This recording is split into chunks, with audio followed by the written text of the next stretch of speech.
works. If it doesn't, here we've got. Yeah, I thought we got two. Judge, yes. Welcome. Good morning again. So I come here once again, hat in hand, to simply ask you to move some money from your pay fund into our allotment of that non-taxpayer fund that we have.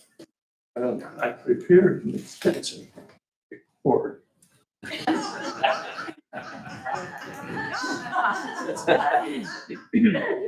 So we understand that we have 17,174. 07. Oh, seven. Yeah. And we have 286 in our fund. We have outstanding claims of 1,656 for the last year. Total jury expense for 2025, 15,494. So we just need to do a little more of that piece of pie, and it'll be fine. Yeah, and so you pretty much know what you have scheduled out on the docket for the rest of the year then? Yeah, we'll do it probably two. Okay. If I could make a suggestion, planning for next year's step, because courts do different things, we do different numbers of jury trials. So Superior Court is doing major felonies. So that means that we're going to have trials. They're going to be 12-person trials, and we're spending more money.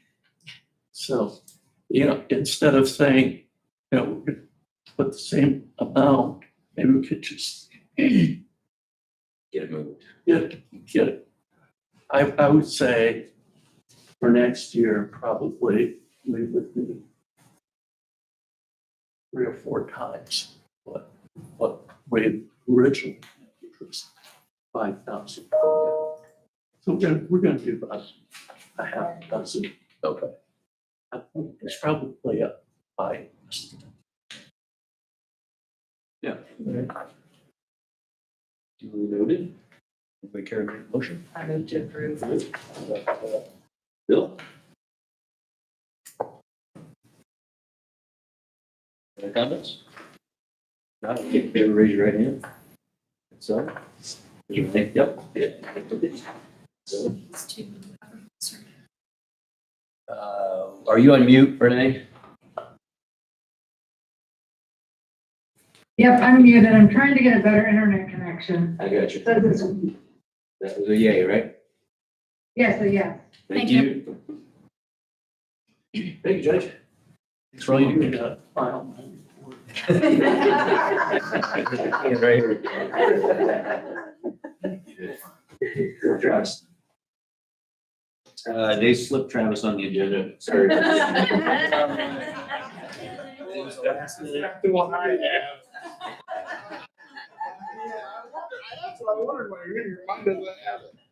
I'll be quick. So I just want to say that, Judge Feast, you're asking for more money because of trials. It's not because my office is being unreasonable. I don't. Sometimes it just kind of goes in stretches like that where you do a lot. We actually counted the other day. We've done 10 trials already in this new building that we got over there. So we're making good use of it. Sometimes just defendants don't want to accept responsibility. So that's just something we deal with sometimes. So anyway, I appreciate you guys slipping me in here. We're asking for a salary ordinance amendment to our part-time. Essentially what we've got, as you guys recall, we've got Janet, who's been with us forever. We've asked in our budget that be a full-time position starting January 1. What we're trying to do, her last day is coming up in about 2 months. So we've got that job posted in a part-time capacity, trying to get some applicants in so we can get that individual, whoever we can attract, cross-trained and hitting the ground running when January 1 gets here. So that I think you guys have got a copy, hopefully, of the proposed amendment. That 2403 figure is essentially the hourly rate for what our 2026 admin assistant. Thank you. So that's where that comes from. So we're wanting to get this part-time person at that same rate that those individuals are. Essentially, if it gets approved, what they would be making January 1, just so we can hopefully attract the best possible applicant. We don't need any more money. We've got money to do this, so we're not asking for any additional money, just to be able to increase that just a little bit to hopefully get the best individual possible. Good explanation, thank you. Any questions? You can make a motion. I'll make that. Bill? Second. Eric? Further comments, or questions? It's amending the 2025 ordinance. Okay, all those in favor, raise your right hand. Renee, you good? Yep, she's ready. Thank you guys so much. Thank you. This needs to be Have a good day, guys. Hey, Sheriff, Yeah. just a second. Should we read it now or? They need it right away. So we need all. Yep. Okay, all right, so we're gonna go ahead with this. I make a motion to suspend the rules. Thank you. We got our first two. You need a second on that. Suspend. Second.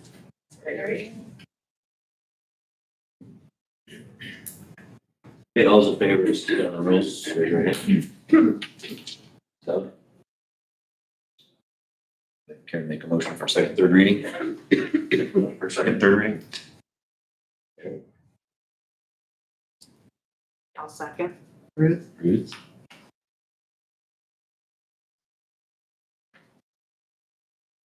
Would you like to read it first? No, we have it right here in front of us. Thanks so much, though. Okay, all those in favor, raise your right hand. No.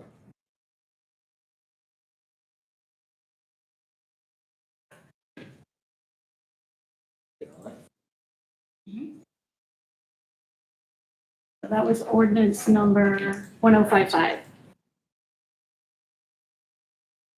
And you're set, Nikki, at 20 to 24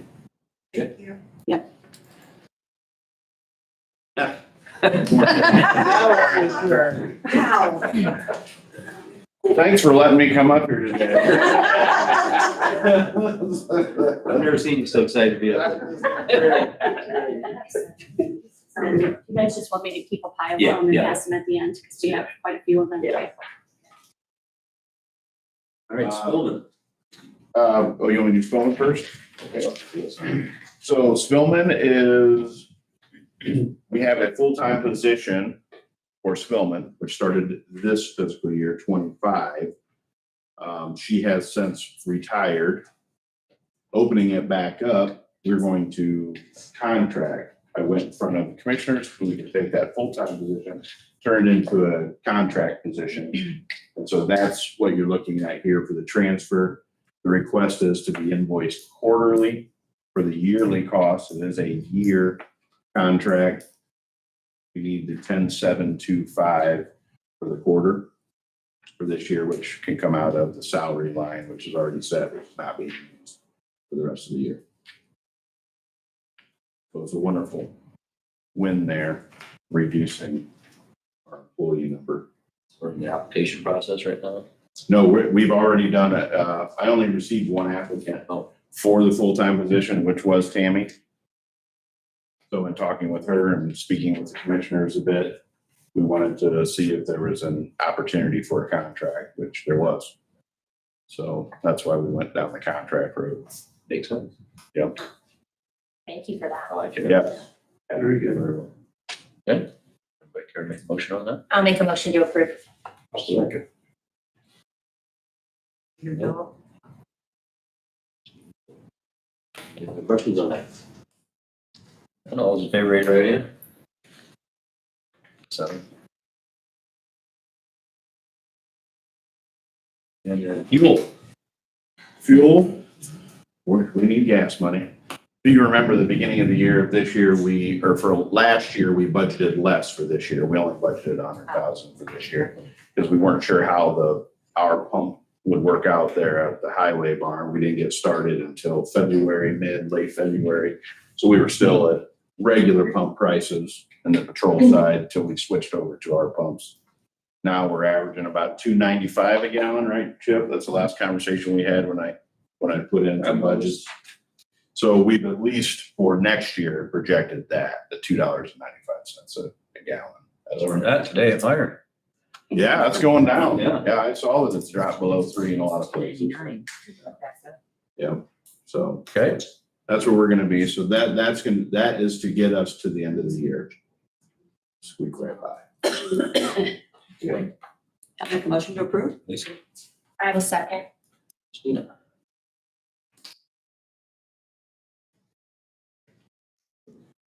Any other questions? Comments? All in favor, raise your right hand. No? Thank you. Anything else for us? Nope, that's it. Right here. Oh, just a comment on the DOC payments. So I just asked them, apparently we're getting some reimbursement now. Yeah. It's a little confusing with us. We have not, for the most part, when you hear about the DOC not paying the counties or that payment not coming, a lot of the majority of them didn't receive their felony, their F6 payments last year. So not only do they have their housing, we have housing on the other DOC inmates, they didn't receive their chunk. So when you see a lot of them, there were some upwards 2, 3, 600,000 or more. In Allen County, Elkhart, we're over $1 million. Those guys, so for us, we were 56,000, but we did receive it.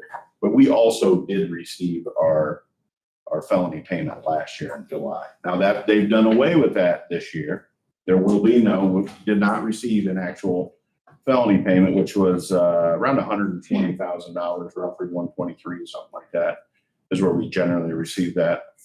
What we did was we went from $37.50 a day. We got legislature to bump up. We're at $40 a day. So we're $40 to $42 a day based on what our needs are now. Some of the medical reimbursements changed. They're still reimbursing major medical.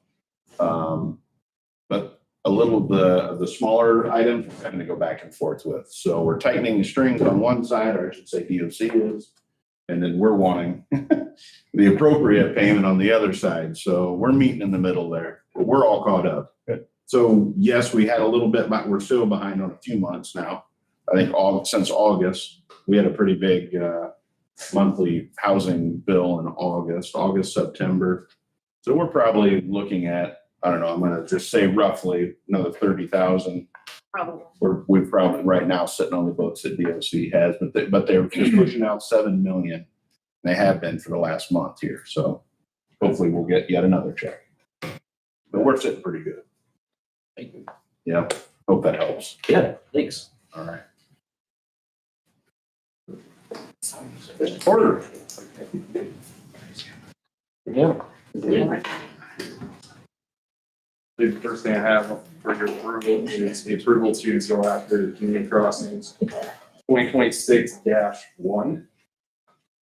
They have moved up community crossings grant applications. There are going to be one call for project for fiscal year 26, which is currently open and closed by the end of this month. We're looking at requesting a full $1 million from that grant opportunity to repave portion of Old 27 going south from City of Vanderbilt limits through the intersection of Bell Fountain Road. What's it like?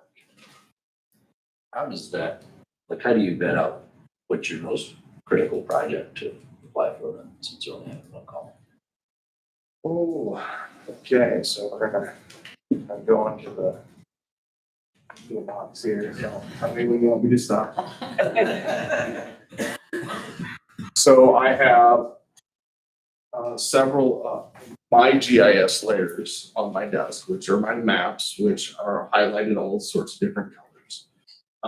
First thing we start with is road rating. So I rate all the roads every 2 years, which means I drive it, I put eyes on it, I look at what's going on with the road, what's the surface of the road telling me, what am I seeing stresses are in the roads, and I assign a number to that That number corresponds with a treatment solution. That's map one. Second map, which typically that says this is what it needs. And really what I'm looking at that for grant projects are projects that are beyond the scope of the capabilities of highway department. So they need paving, more than just maintenance paving or gypsum. Old 27, if you drive down Old 27, you will see slight running in wheel paths, which means water doesn't get out of there in winter events, which means when it freezes in your wheel paths, makes the road slicker. You see running along the edge of the road, which means the road is not narrow enough, and we have car tires and trailer tires coming off the edge of the road and the curbs. And in the winter, that means people slide off the road. So I look at accident count. So I have a map that's all about accidents. Where are the accidents? What corridors are having the accidents? What accidents are prevented? Run off the road to the right is a preventable accident. That means the road is either, the curves are too sharp, there is no shoulder, the shoulder's too high, we're not getting the water off the road, it's rutting, there's something going on with the structure of the road. That's something you can build, fix, or reduce. I can't control the driver. Typically drivers, State of Indiana can give you all this information. Average speeds went up 15 to 20 miles an hour on all road types since COVID. Really? I guess everyone was told to stay home, so us poor Joes who kept coming to work, I got used to driving with no one else on the road. Well, We drive faster. And those speeds have not come down.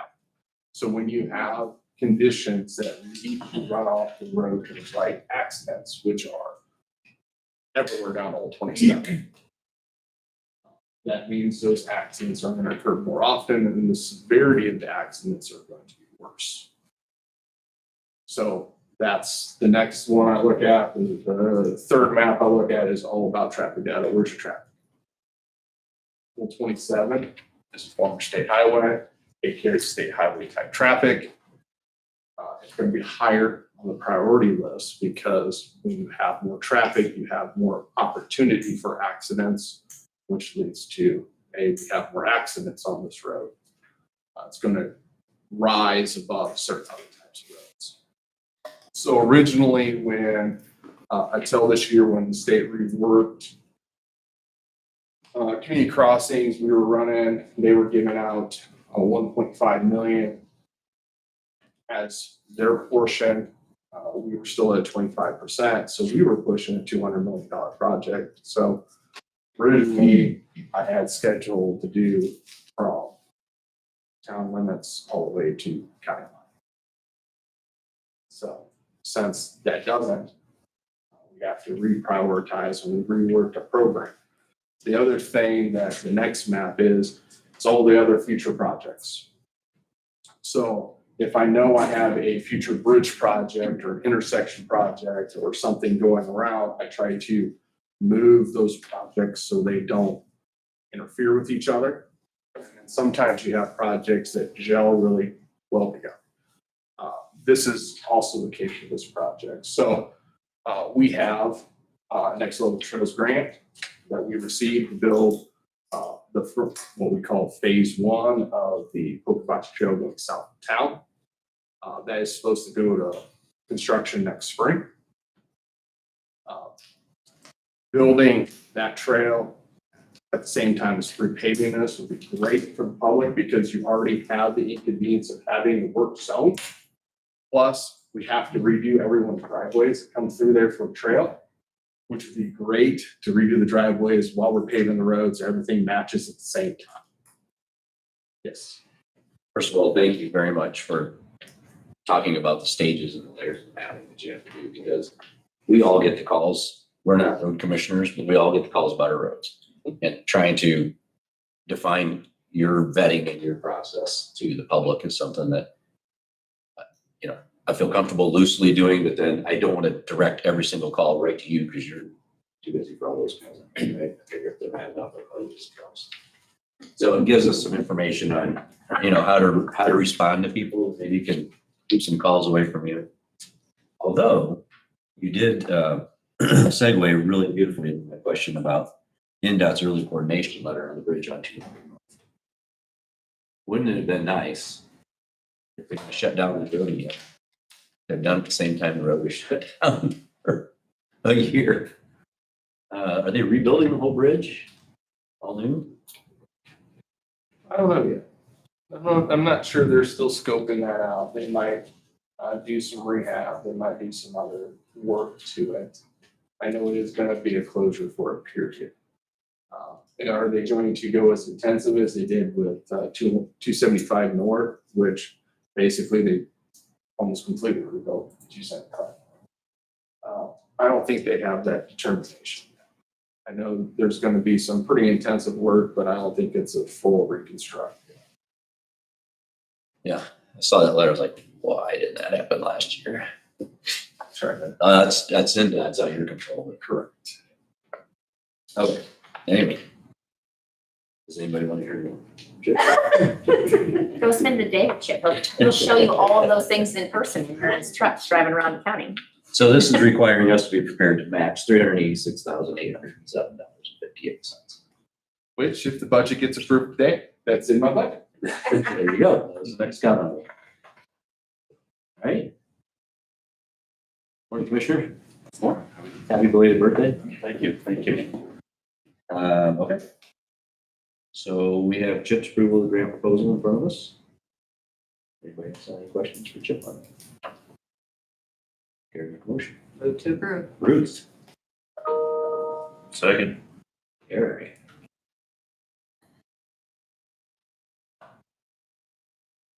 Comments? None, all those in favor, raise your right hand. 7. Thank you. Thank you for your work on that. Can you sign this version of the financial commitment letter too? You got the original. That's it right there. Yeah. Yep. Can you sign both of them? Yes. And I'll just take mine. Okay. There they are, sir. Thank you.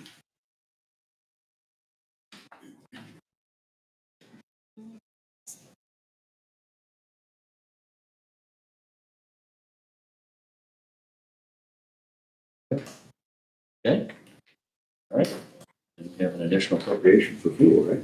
Yes, and we're requesting to appropriate $30,179.76 and into our fuel account. And these are just fuel receipts that we've received from the past few months. Just trying to keep up on depositing the receipts so we keep money in there so we can keep buying people. Make a motion to approve? Lisa? Second. Eric? Okay. All those in favor, raise your right hand. Done.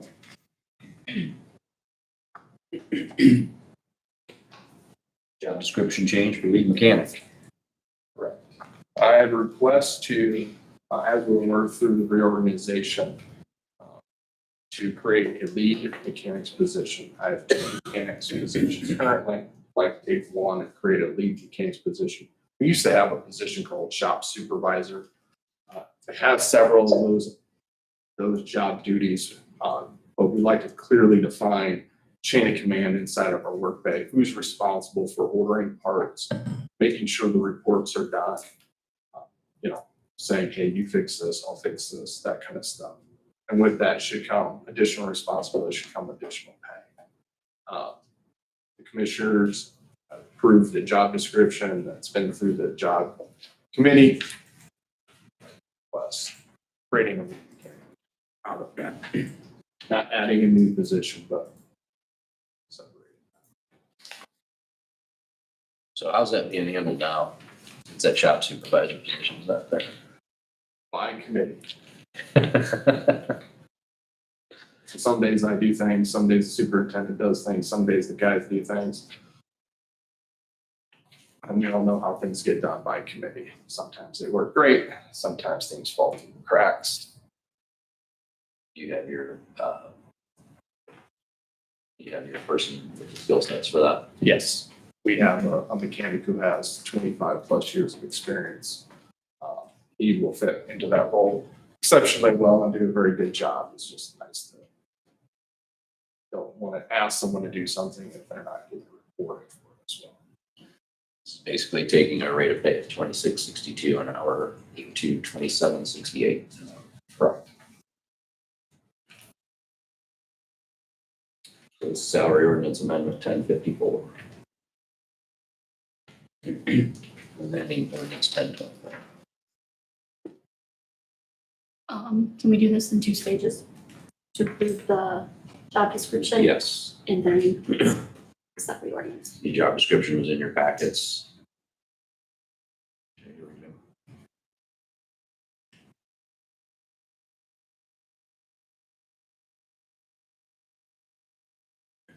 It was approved by the Personnel Policy Committee, then went to the commissioners.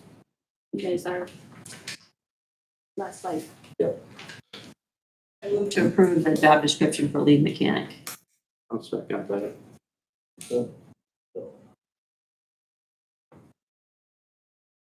Okay. All those in favor, raise your right hand. 7. Okay. Make a motion on salary ordinance. Make motion to approve the salary ordinance. Eric? Second. Number 1054. Yes. Any other comments or questions on that? Those in favor, raise your right hand. So, okay, I'm sorry, it was 1 and 2. Eric and Bill. Thank you. Need to read readings?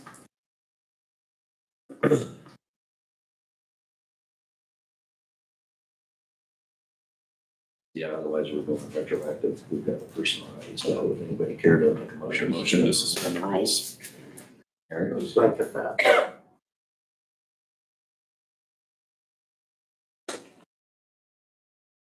For suspending the rules, raise your right hand.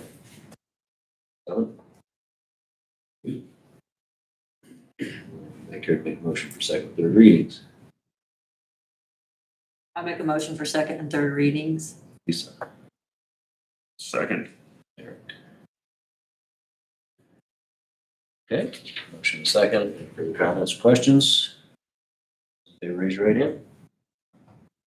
7. Okay, and at the bottom of that does read, where it changes their hourly rate, you want to read maybe just the bottom of it? Yeah, now therefore be it ordained by the Steuben County Council, the job description for the county highway lead mechanic position is hereby modified to reflect supervisory responsibilities, including directing staff, scheduling work, and overseeing and performing adjustments, preventative maintenance, and repairs, and is reclassified as an LTCE non-exempt and shall be compensated at the foreman rate of pay of $27.68 an hour for straight time and $41.52 an hour for overtime. And this ordinance shall take effect immediately upon adoption, ordained the 14th day of October 2025. Okay. So an hour or so later. I'll send them later. Okay. All right, thank you. Welcome. Fund transfer. All right, now I'm just shuffling some money around. We are purchasing another pickup truck. We had a pickup truck go down, so we're getting a pickup truck replaced. I just shuffled some money in on each deal, and then making sure we have the funds available for the mechanics position. Where did other truck go? Right now, it's not a lot ready to go to auction. Oh, I don't have a place to repurpose it here. It's dead. We're very. It's 1980. Oh, wow. She breathed her last. Out of that one.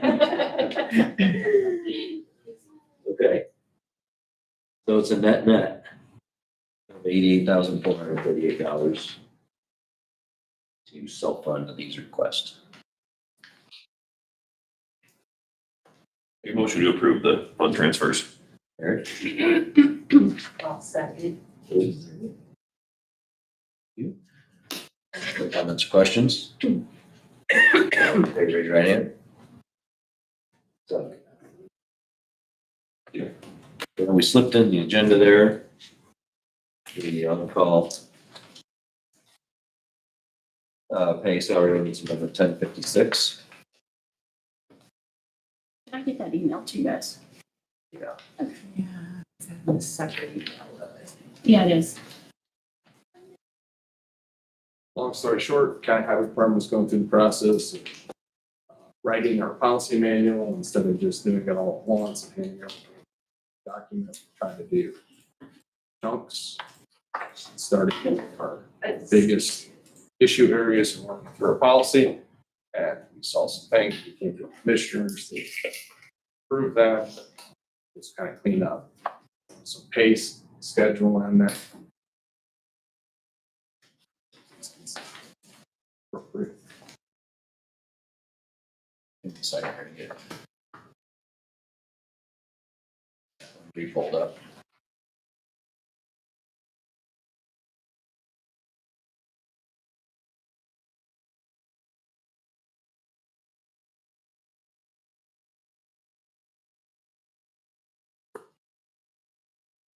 It's really hard.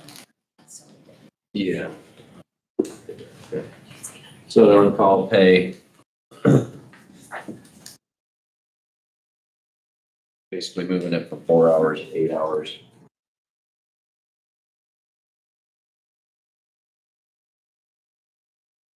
Right.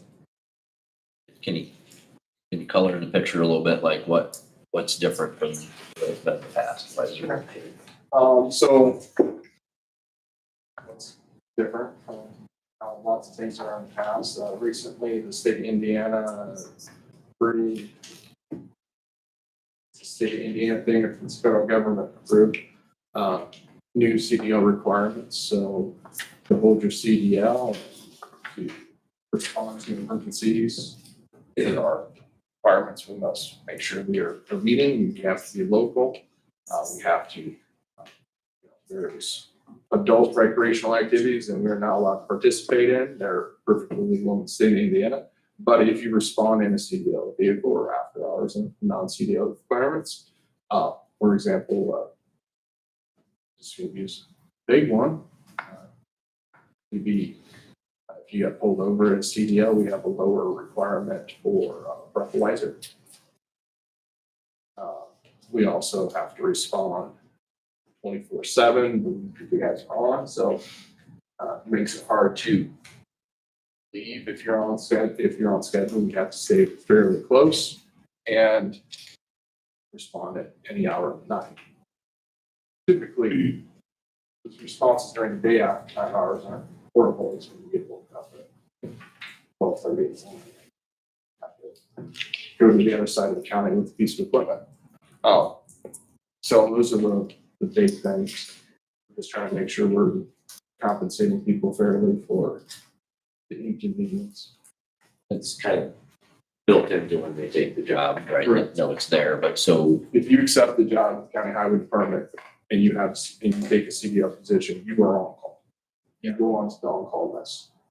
That's a requirement of the job. And so they're on call for a week long for 8 hours of pay. Correct.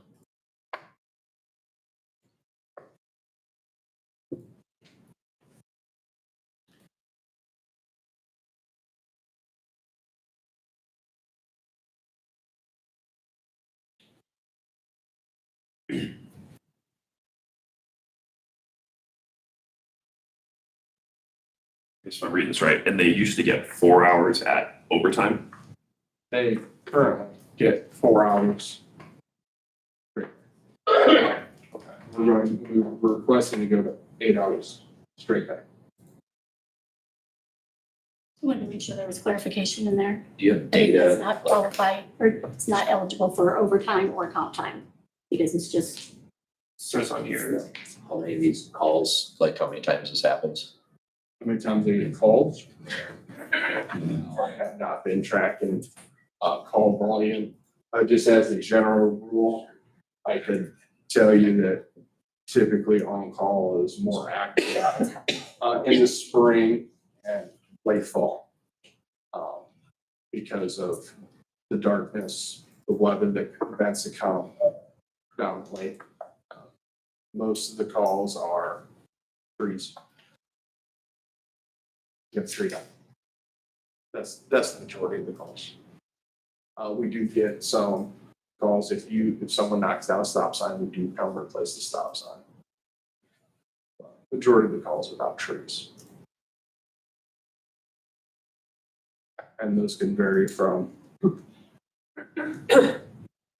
15 minutes on site, which that time to and from is longer than some of those, to a great example of this was 800 North when the tornado hit.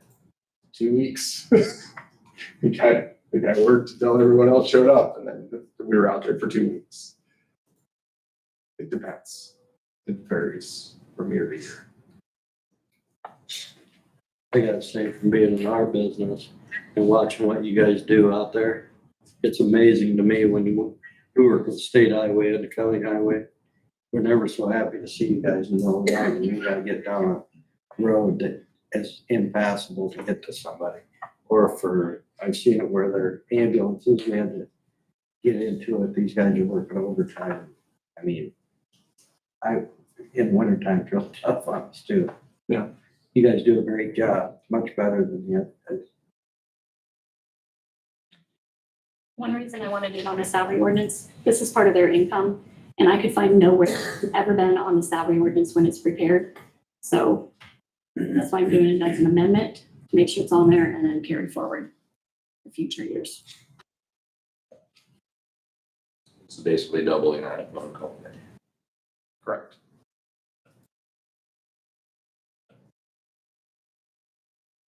Does it double it or just raise it from 6 straight to 8 straight? From 4 to 8. Is it what? They're currently getting 4. They're going to 8 if approved. It'll be double. But you're going, so it's gonna go to 8 overtime or 8 straight? 8 straight. Okay. If they work 40 hours in that week and they haven't, and they're called out, they don't get overtime for the over hours? They'd have the potential to get overtime for the hours for call outs. So if they had their 40 hours worked, and overtime rules require you have 40 hours worked prior to receiving overtime pay. So if they had 40 hours and they got called out, we pay them for the time worked on the call out. You're getting the first part where we're doubling is paying for the inconvenience of being on call. So they get that no matter what. Correct. That's not overtime eligible. And the on-call is just 8 hours per week. So there's 52 different weeks people are on call, correct? We run all call all year long. You have to. You're first responders. Well, some municipalities don't because some municipalities put on a night shift. We do not have the staffing to put on a night shift in winter. So municipalities who typically put on a night shift in winter operations usually drop their on-call during that time and don't have on-call while they're running a night shift. We don't have that capability. We have just enough staff to staff daytime operations. So in the winter, when those guys are plowing for the ambulance or the tow trucks or whatever, they work the full day shift. And then they're still going out and assisting on those emergency calls. And then they're coming back the next day and working a full day shift.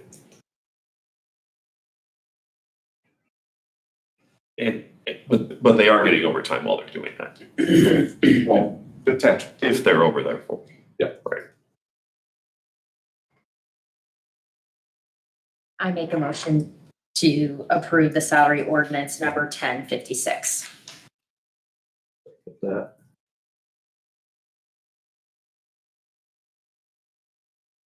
Christina, any further comments or questions? Hearing none, all those in favor, raise your right hand. Renee? Keep them up. I'm gonna abstain from this vote. Renee recusal? Yeah. We got 5. Okay, so 1, 2, 3, 4, 5. What was yours? No. Right, so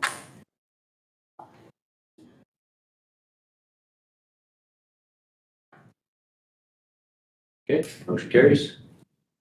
Anything else for Chip? Good job, sir. Full agenda today. Thank you. Thank Thanks for your time.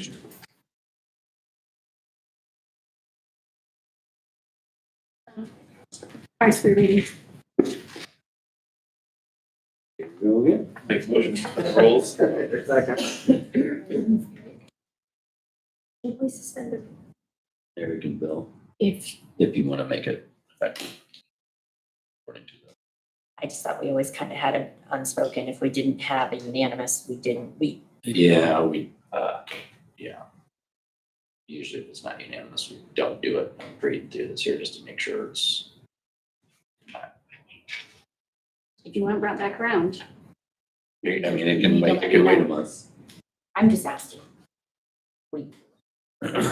It's something that's been set, and so I'm just trying We to. have a make sure motion and a we- second to suspend, which can not pass. Yeah, and I will tell you, we did confirm in one of the commissioners' meetings, you can suspend the rules even if you don't have a unanimous, It's just kind of a. whatever, correct. Okay, It was Eric and Bill, right? yes, all those in favor of suspending the rules, raise your right hand. Three. Okay, it'll come to us next month. It was 3 and 4 days. Yep. Okay, you were me 3. I was 3 yeses ready. were Ruth, Eric, and Bill. Bill. Okay.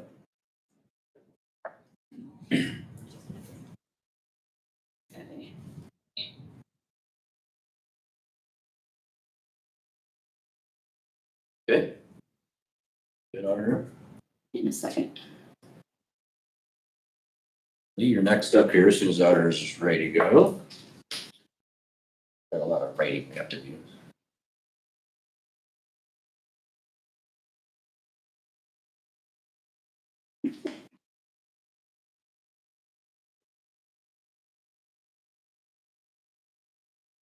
Got a grant approved.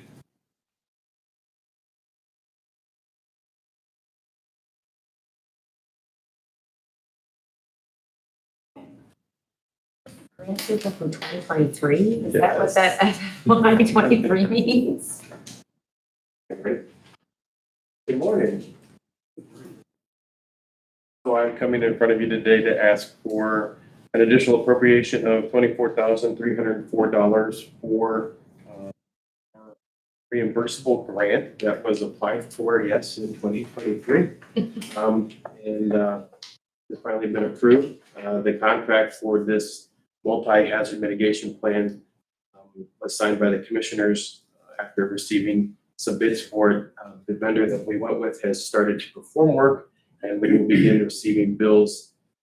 We are already making preparations to make sure that the money is encumbered into 2026 because this will continue to be a process. If this is approved, but as we start receiving invoices, we'll need to pay for them so that we can then seek the reimbursement when this is all done. But yeah, that's where we're at. There was a little bit of a delay in the approval process, obviously with some things, instability of whether the money was going to be available or not with decisions being made at the federal level, but they finally said, yes, let's go forward. We're going to honor this. And here we are today, starting already in the process. There's some back work that's already taken place, and we'll be doing some meetings here soon.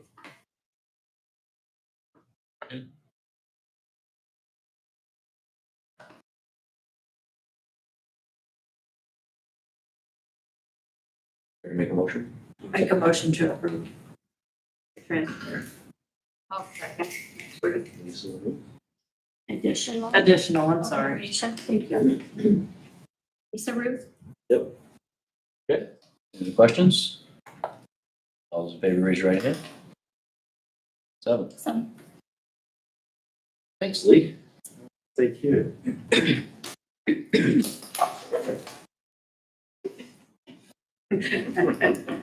26 budget for Debbie. How are you? Good. I start with chocolate. Otherwise known as bribery. Yeah, it works. He bribed me with chocolate too. I'm just here asking for approval of the fiscal year 26 budget. The state just finally approved it. And I do have some information here just about the shutdown, federal shutdown. I've sent emails, the state sent us one. And I have her email from Laura Chavez. And then I reached out again last week to make sure we're doing business as usual is what they've told us, just do business as usual, keep your caseload up. And so I have those if you'd like them, but they're emails from the state saying, we're still here, we're still working. So this budget's 100% funded. And how's it different from last year? You have much?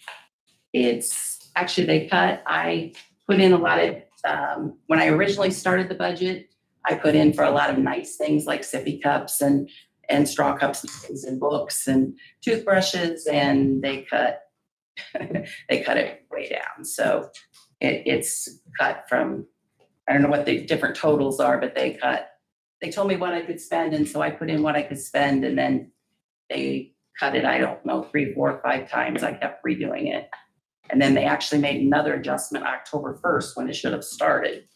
So that's thanks to Kelly's office, they fixed that for me. It does run in that fiscal year then. Yeah, this is current. We're living in it right now. Do they allow you to do growth in admin and staff position wages and all that? Yes, they did. 3% for raises. Gotcha. I attempted more. They didn't give it to me. The professional services contracts, is that sufficient then to do all the programming? Yeah, At what point would the shutdown start affecting? I don't know. I don't know. Okay.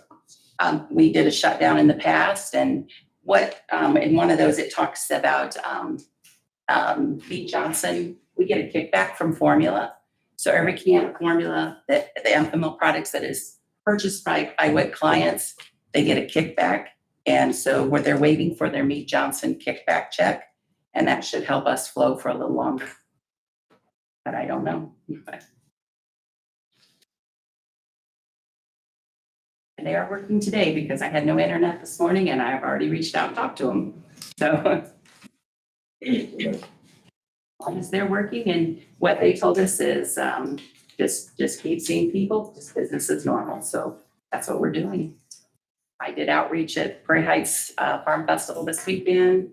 We're doing outreach Riding Our Acres and Pokagon coming up at the end of the month. So we're still looking for people who need WIC.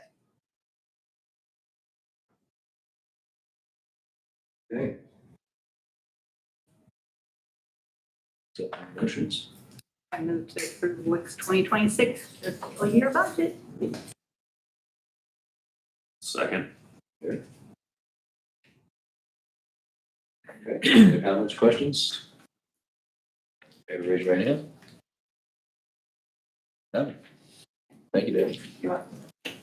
Enjoy the chocolate. I just want my Thank you for the chocolate. Thank you. Morning.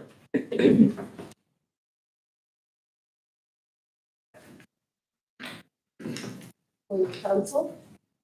Good morning. So I want to get asked on the agenda, I believe one of the job descriptions has already been approved, the IT operations administrator, I believe. Yeah. Is that correct? That one. Yeah, that one got done. Because it's posted.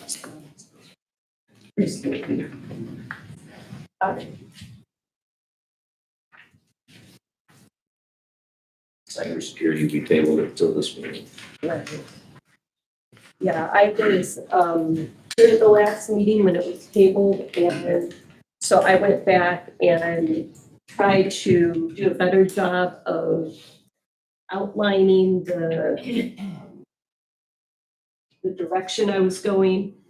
And in here to answer questions, and I do have more information. I don't know if all of you received the memo in your packet. I was able to look at it. I do have a copy here if anyone needs it. Okay.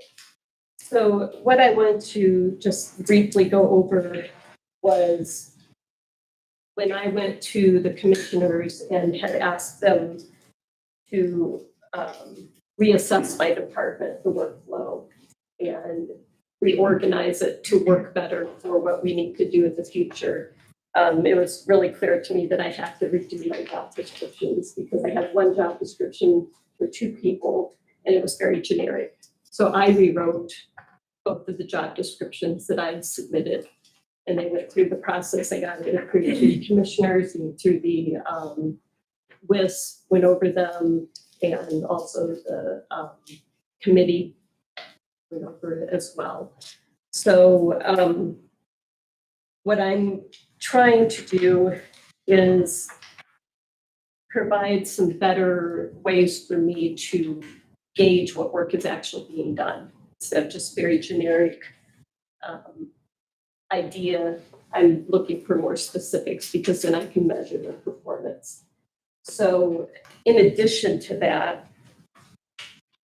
I wanted to also, I look at the job positions as being that position, whether the person is there or not. However, I do want to share about the person that is in the position right now that we're changing for the IT cybersecurity analyst.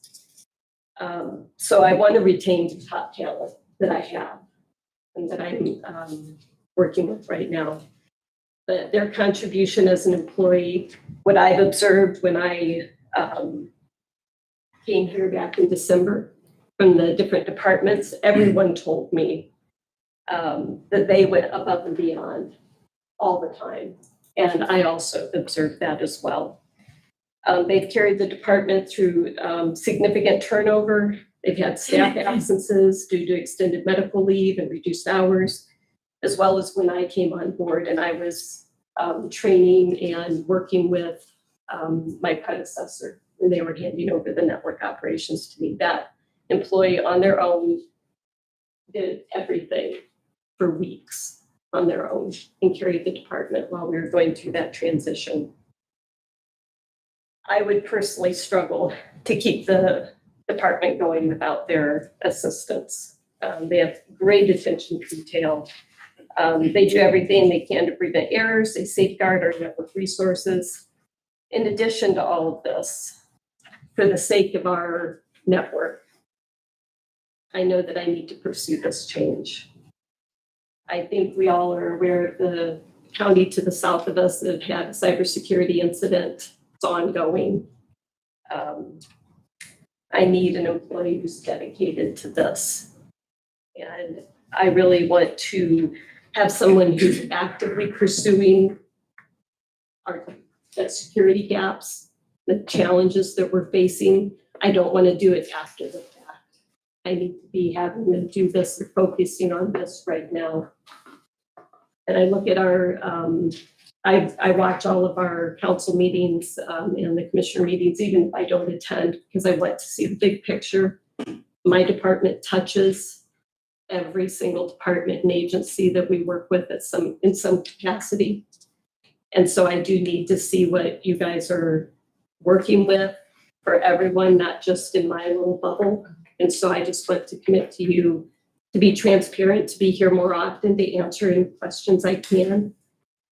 I know it's difficult sometimes if we're not, that you may not know what questions to ask me, but I'm willing to come and share the direction that we're going to keep our network safe. And I also look at the county residents. They're our stakeholders and they're trusting us to keep their network safe. And so that's what I'm trying to accomplish with this job description change. So I just want to ask, if there are any questions you have. I know you tabled it last month, but if there are any things that I can answer to make work for you, and that's my goal. Your mention of cost savings, was that for This analyst is going to take over some of the things that we pay for outside of the county. Yeah, and that will take time. I've shared with Christina about that as our liaison for our department. We have one vendor that we've relied on, I think, a little too much to do a lot of things in our network. They're somewhat entrenched in our network. I'm limited because of that, because we pay them such a large amount of money that we can't diversify and use other vendors because of it. So my goal is to have them, this position, take over the functions of a lot of what the vendor has been doing. So it takes time, and they've been doing it all along, but I'd like them to take a more active role in that so that we can take that part out of what we pay our vendor. So it's honestly, I wish I could say it was a 6 month or 1 month, or I'm sorry, 6 months or 1 year change, but it's not. It's going to be probably 1 to 2 years before we see a complete change and bring more things in-house. It takes training, it takes actually being able to focus on those things. So I am trying to save money in other areas as well. Just in the cost of our computers, it's gone down drastically. I've worked with our vendor that we purchase our computers from, and I've just told them I have to have good equipment. I don't want expensive equipment.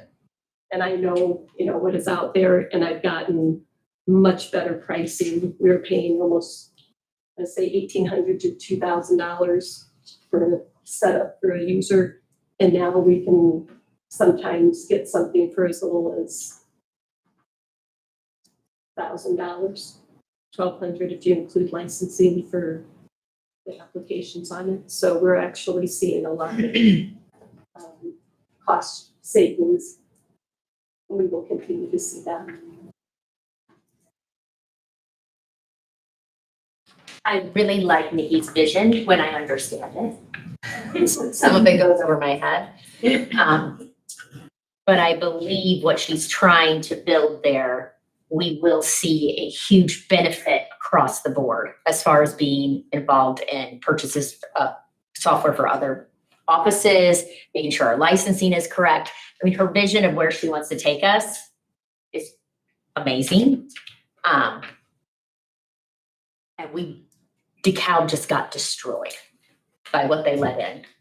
And I know I didn't get to go to AIC this year, but last year I sat through 2 things about the stuff about what's coming, what is coming for counties. And we seem to be one of the weakest out there to attack because we don't spend the money quite like big business does to protect themselves. There have been good decisions made, like with the Duo and FA. That's a step in the right direction that was done before I came on board. There's just so much more to do, and it will keep increasing. That's the unfortunate thing. The attacks will keep on coming. I mean, that's just what's out there. I know I've had to invest in my own having the training and all of that because you are constantly under attack of getting links, of being able to let people in that you don't realize you're doing it. So thank you. I like your vision.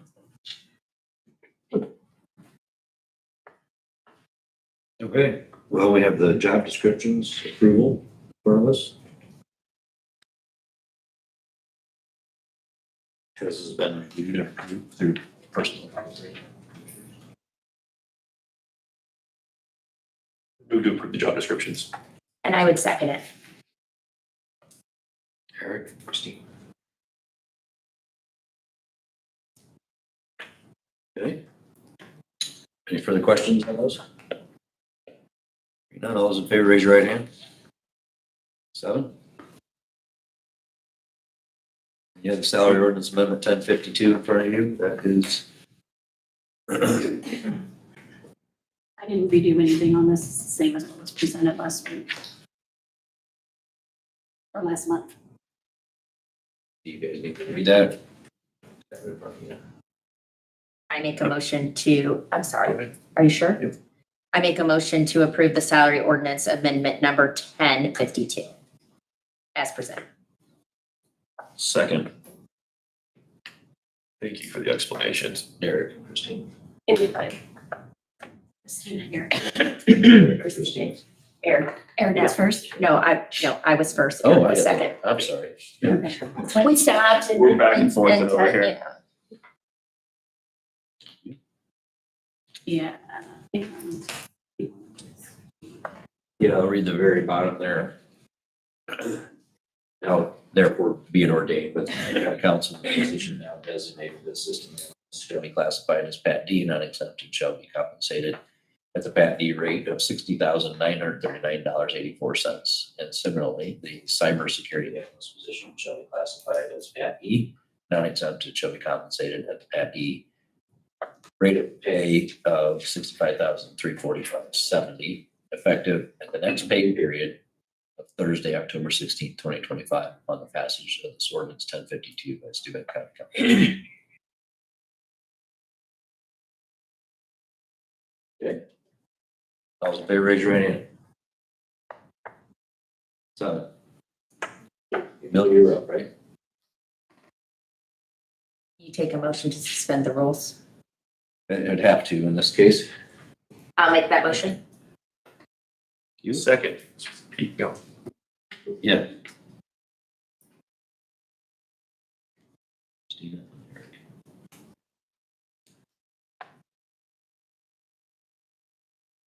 Okay, all those in favor, suspend the rules, raise your right hand. So. Second, third reading. Motion on the second and third reading.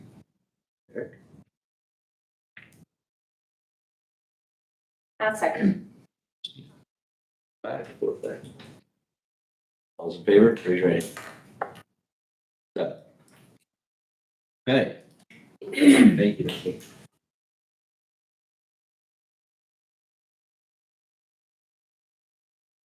Can we take a break? Yes. We convene at 10:15.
We're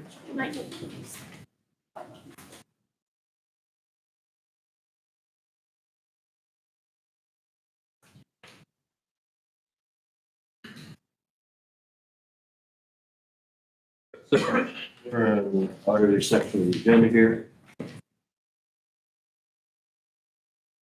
Ordinance 1053. Salary. Amendment.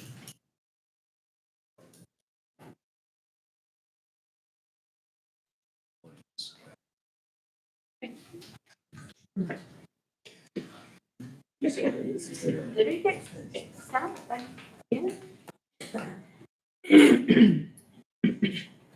do you have that actual ordinance? Have it right here. I might not have reset it, it was from the last meeting.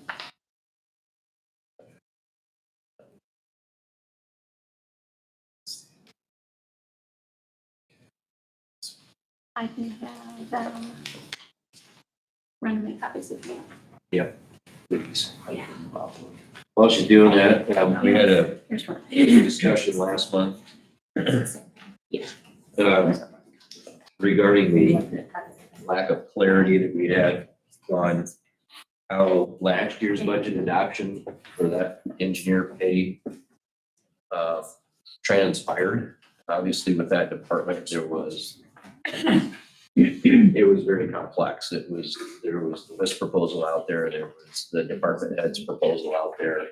Outside of that, and there were many conversations that took place back and forth about how to handle that department's wages.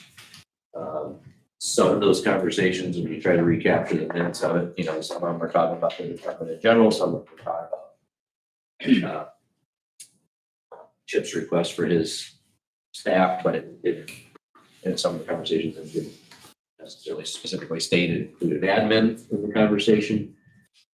And obviously there was just a whole lot going on with all that, and it appears as though we got, I would say dropped, or it just kind of got lost. It didn't get tidied up, buttoned up the way it should have. Between myself and the auditor's office and clarity of motions in that process, we just didn't get it buttoned up the way we should. So we're here to kind of address that now. And the auditor's office went through, pulled records. Christina's done. I have pulled my emails, and we have a historical timeline of the conversations in the budget process regarding those. And again, it appears though the intent of council at the time, which there were 3 different council members at the time, so it makes us a little tricky right now. It appears though the intent of the council at the time was to have that wage be $112,796.79. But what happened is it remained at $106,000. Right. So with that, we have the opportunity to make it right, and we can tackle that in a number of different ways. We can tackle that with the current council, unfortunately, the 3 members aren't here, deciding whether that would be made retroactive and caught up here in the 2025 pay, and or whether we handle that in what the 2026 pay is, or any other ideas that you all have to make it equitable. And I'm here just to listen to those ideas and or motions and see where it goes. But Chip, we're sorry if they got lost there. It was by no intention on our part here on council. And I appreciate you Or the auditor's office. being patient with us to get this result. I just, Ian went to make copies, so you guys have the rest of this packet. I'll have this. They don't. Okay, this is just, we just got this compiled, and we had a meeting here with our financial consultants where I got handed this last week. But it does give a good as much as we can clean out of the minutes, a good historical perspective. To feel confident that, again, it seems like the intent of council was to have done that and it didn't get completed. So the engineer agreement was signed with a salary of $106,057. Just so that you guys know, when you get paperwork back, that is where the WIS study brought that in at. So that's why the contract at that point in time was drawn up like that. 106. 106,057, yeah. So where did the 112,796 come from? From a direct vote on the very end of our last budget day. We went round and round and round and round. And it was a Tony made, I asked if we could play it. I don't think there's any misconception if you watch that day. Tony made a motion to add the $6,971.50 to go in the middle of where we thought it needed to come, That splits the WIS and the proposal for this. which is what we did with the CDL and the truck driver. That's the same thing. We did that with a lot of his department. We met in the middle. We went between the WIS Yep. and what was asked. We looked at it. When you read it, when you listen to it, when Bill talks, he's like, for our 775th time, we talked about this. But it's a motion just about. Here you go. Just about Chip's wage. And it passed, it carried. All of the other discussions that I could find myself and minutes that I could find myself, we talk about the laborers, we never come back and talk just about him because it was my understanding that we had nipped that in the bud. But then there was another motion 4 days later in the September 10th meeting that Ruth had made that was we adopt highway was. It got seconded. So there was just layers of motions on top of other motions that created the confusion. But then on 10-8, we did go back to the 12.5% increase, right? So if we were, where we decided to give highway on 10-8, highway conversation started at 2 hours, 9 minutes and 12 seconds. The whole discussion is regarding his employees and the proposal that Chip had given us to raise his employees by the 12.5%. At the timestamp of 2/17/52, we started discussing specific positions, but we decided to do the 12.5%. So if we decided to do the 12.5%, why didn't that to the highway department? If we were talking about the highway department altogether, why didn't we give Chip a 12.5% raise? Which he was making 106. Something, right? 106,057. I'm sorry, I put it on there. That would have taken him to 119,000 something.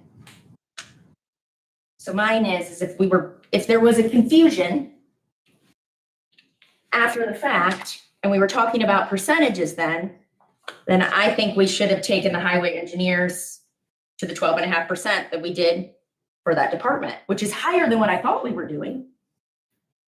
But I feel like it's one or the other. Either we voted it and we did it for the extra $6,971.50, or if in our subsequent motions, we talked about 12.5%, we talked about the highway, then we're talking about more than I thought we were. Yeah.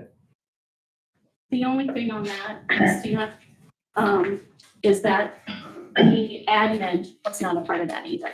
So if I'm not mistaken, and I don't have it in front of me, so I thought, thinking back that wage study or the wages that he gave were only for his Well, that's what I and everything. That's what I thought too. Then it shouldn't have undone the vote that we did for him.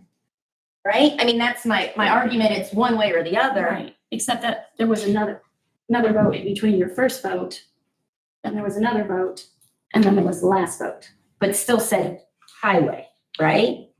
That's So- that's why I really, really need everybody, both commissioners and council, when we make motions. You gotta be clear.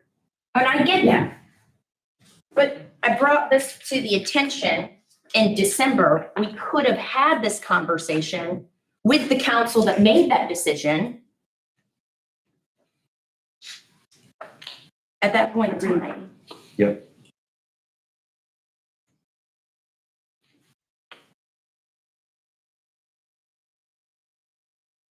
The request that's in front of you, one is to clean it up, and two, I have the salary ordinance, give you guys a copy of it, but, the commissioners had voted, I'd have to read back down through here, a request to bump the highway engineer to $120,000.12.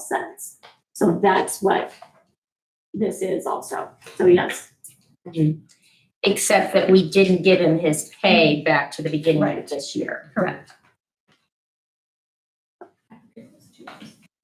Which would be, he got that, that's, you, Right. he approved, so technically we would owe him that, Yes, just, well, that's a chunk. but there's still some left for the end of the year, right? So wouldn't, Right, some of it maybe would that's 2 be- months. yeah. And I guess just to throw a number out there, based on what we've, last meeting did approve, and that stays that if you took that 112 and then did the 5, yeah, on there, you're we're gonna looking get at 118,732. Okay, you know what I'm saying?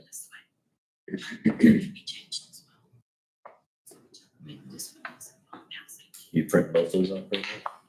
I didn't print both of them off, I didn't. No.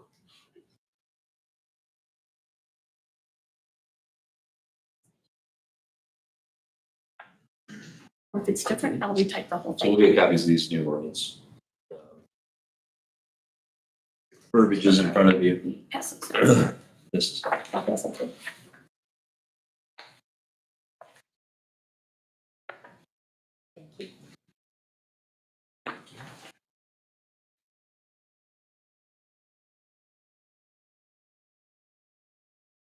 The one coming down to you there is to be made, establish a new gross annual salary of $120,000.12 effective retroactively to May 13, 2025, which is the date that the official position changed. And that itself has already been approved.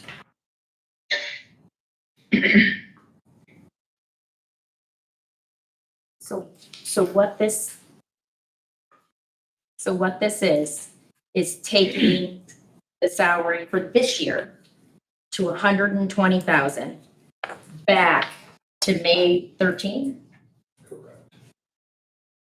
I did type it both ways. I typed it We got another one coming. retroactively, and I typed it upon passage of the ordinance.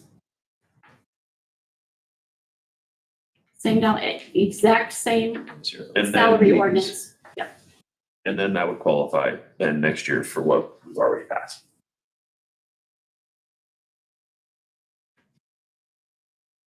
Because this is just doing it for this year. So that it would be This this is It's just plus the, plus another 5%. plus the 5%, right? That one, no. This one, yes. Yeah, So the other option is this one would just make it effective today and not retroactive. At the same $120,012. Now, if you don't like either one of those, then you type something different. I just did it based on what's already been approved. You And can put requested. something in between there if you want, but.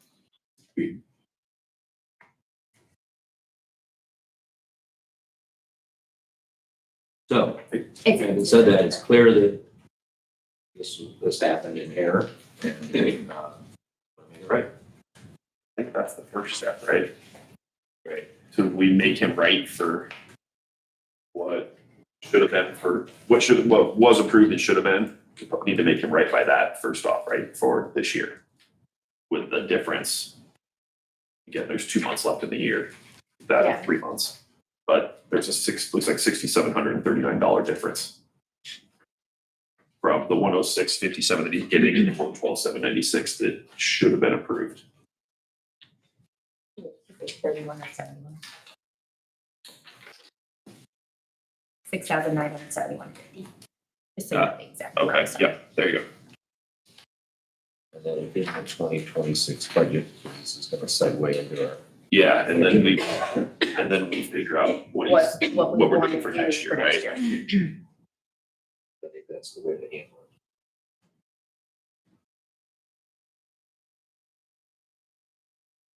So I don't know if you need to wait for that other.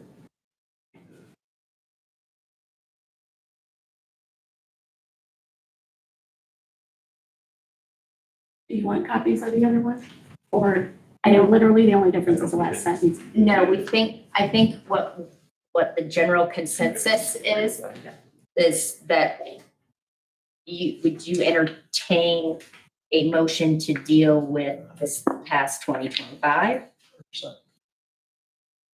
Then I make a motion that we add the $6,971.50 to the wage for 2025, and we go back to January 1, the first pay period of January of 2025. That was a nasty motion, Kelly. I know, but I understood it. Yeah. Did it make Makes sense? sense. I'm gonna Okay, need you to repeat it.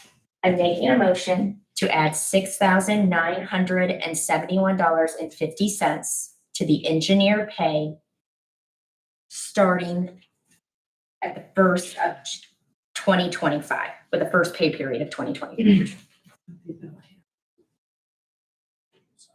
That would make his total salary the $112,796.79. 1127. 96.79. That's one, two. So Need a second. we can't talk till we get a second. I'll second that motion. Lisa?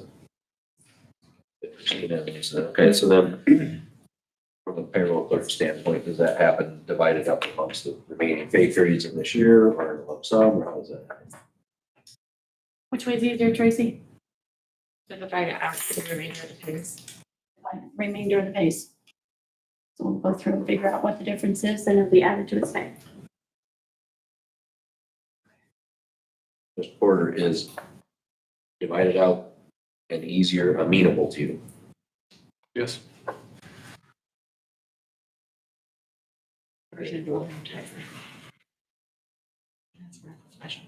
Okay, any further discussion, comments, or questions?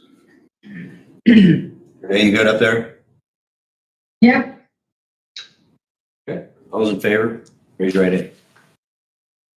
Maybe Seven. seven.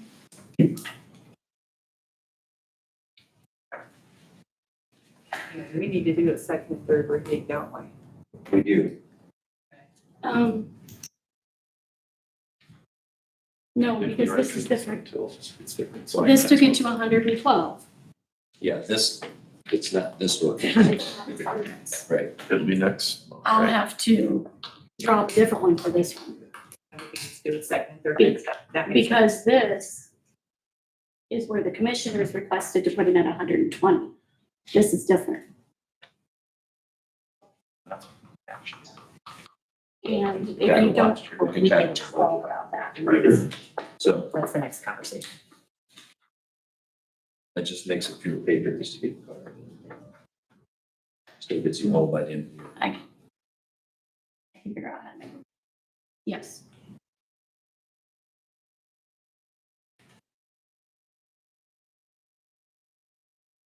This one still has to be addressed. To make sure that it's November.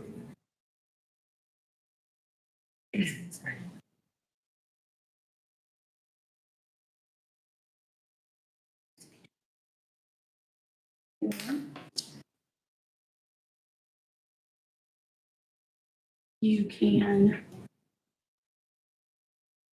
freeze this. And make it for this. I'm trying to do much better about that. Okay.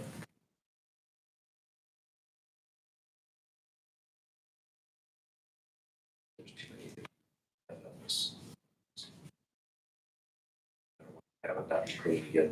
But do we want this to replace this? That. Instead of the 120,000 that was requested. This motion is that one. I still have to retype it no matter what. No, I'll have to renew it back next month. Let's just wait. We have a motion for the amount. 112, 796.79. Correct. Yes. Okay. Everybody good? Okay.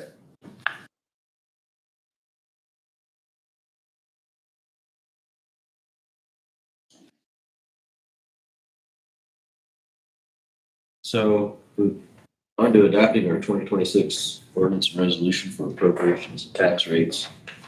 Northeast Indiana Solid Waste District Resolution 10-2025-03. Okay, question. Sorry. Yes. Do you want to do other business before you do the budget? Well, let's do this Northeast Indiana. Okay. Yep. Spend all day here. Let's see what's good.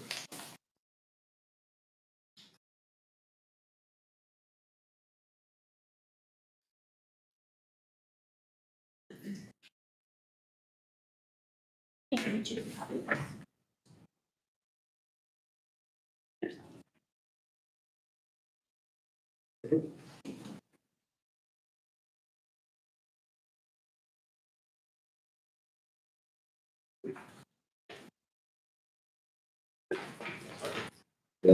Review that we have read through and had discussion on. That's what it is.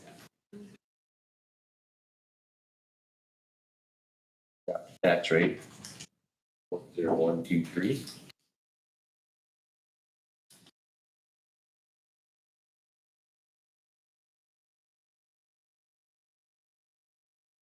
The director here in the audience, if you want to ask any questions, otherwise accept a motion.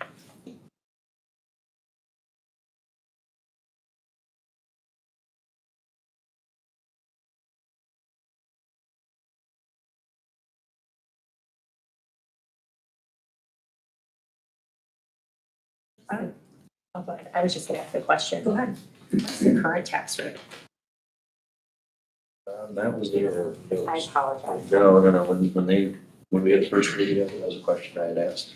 I apologize. I'm sure I have it written down in my previous. I just didn't remember. Yeah, there's nothing changed at all. Okay. The budget, I remember the budget not changing very much. I just didn't know if that adopted tax rate changed. I couldn't remember talking about the actual rate. numbers were the same. Thank you. I'm sorry. No, And it may change when we get the rates back from the, because we won't get this has to be uploaded then to the state through Gateway. And then when we do our abstract and everything, it may change. Depending change on, the actual rate to get to the budget. yeah, And then come back for approval again, no, once we. We're approving Yeah. the budget. Okay. I'll make a motion to approve the tax rate. Second that. Lisa, Bill. to approve ordinance number 10-2025-03 Correct. as presented. There, We adopted budget of $3,152,030.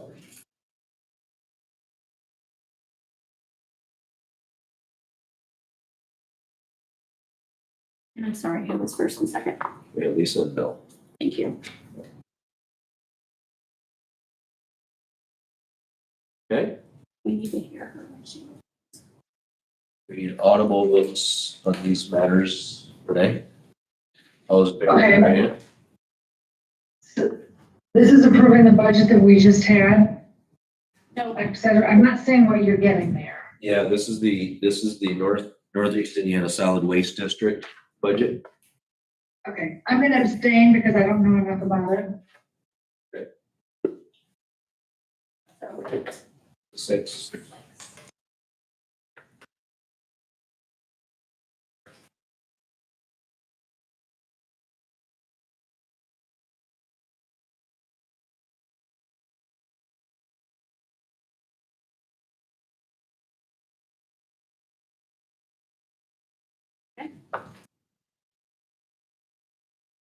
Now, that requires signatures, so I'm gonna put it in the stack. Yep. All right, we'll jump down to the business here.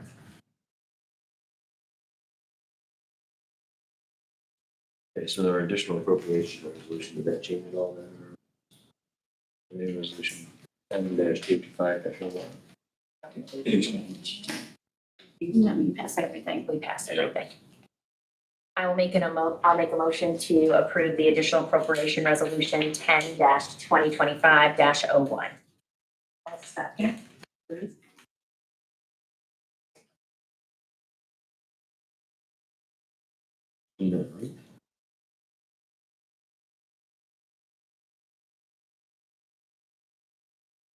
Okay, all in favor, raise your right hand.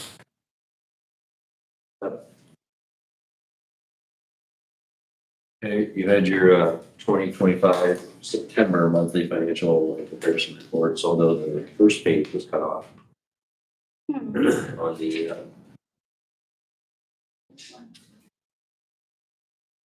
comparison report. It was missing the first page, the financial statement had it. Didn't start with general.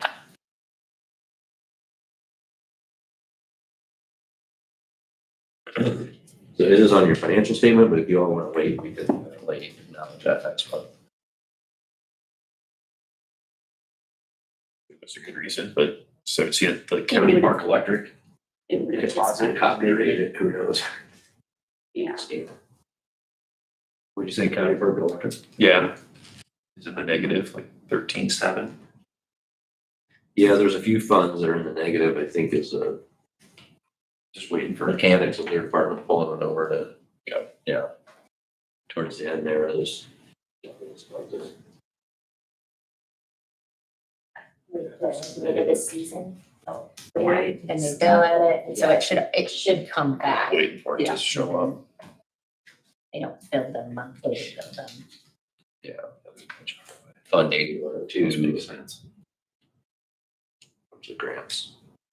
We should look like that. So. You can pass it as reviewed, or you could wait to see the first page of another one.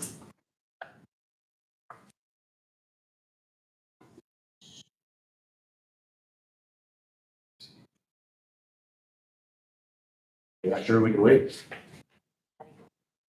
Keep it clean, right, and bring that one back around.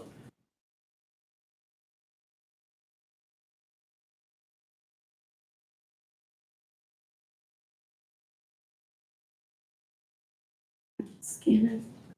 I think the numbers are scanned. Yep. I'll look right to it, it's just not there. Business, yeah. Yeah. I don't see that. Okay, and then item number 3 was just added to your agenda, and that's just a request on the April regular council meeting. Whether it fit in everybody's schedule to have that be on the 7th instead of the 14th, is that right?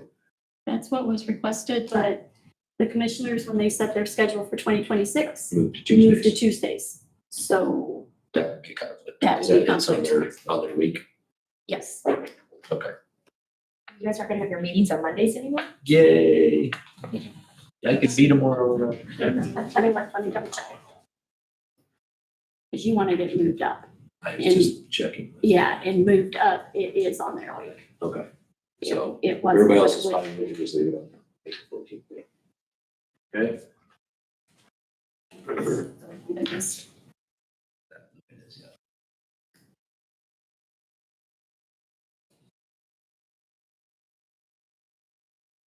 And then.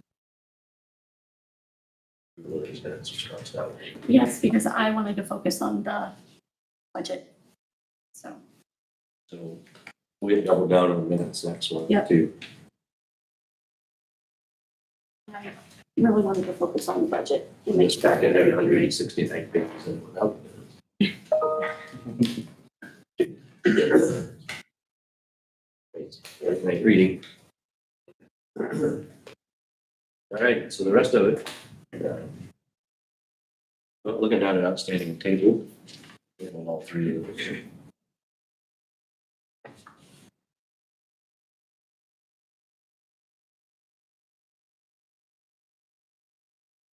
Email correspondence and reports in your packet was the DOC update on payments we talked about earlier with the sheriff. Maumee River Basin Board meeting packet. There was a lot. Probably don't need all of that. Yeah, no. Just for future. Okay. Okay. Soil Water Conservation District, board meeting minutes and summer fall newsletter, forestry field day. NDOT's early coordination letter. I think that was pretty interesting. We talked about that a little bit. Our highway department, and then Steuben County Economic Development Corporation's economic outlook. And we just today received an invite to their fall breakfast. The last Wednesday in October. You RSVP to that if you can attend. And then the highway correspondence that we covered already. So question. I can completely leave this out of your packet since you guys are receiving them by email, but just list them on here if you want. Or I can send them to you. I'm talking about the packet Since itself. we get them anyway, I would say just list it under the correspondence. Anybody? I agree with that. You still scroll through it to make sure you're not missing something and I mean, like in your packet. That was a lot scrolling through. That's up to you guys, whatever you want. Digital packet. Okay. At least we've got the list here so nobody misses anything. I'll continue to do that. That'll save quite a bit of scanning and stuff too. Okay. And, And I'll put if emailed. I just don't want to wait to touch on this until next month, in case you're interested and you have time this month to review. But at AIC, or by AIC at the end, but we got an email today just related to correspondence from Rick Scheib that has the presentation that was done by Dr. DeBoer regarding the SB1 property tax impacts with great detail across all levels of it. So we'll make sure that that gets pushed and shared to everybody to review because that was a really interesting session, really eye-opening session. So stuff we're gonna all need to know very, very detailed going into 2027 for sure. But Changes are coming. yeah, so make sure everybody gets that as well.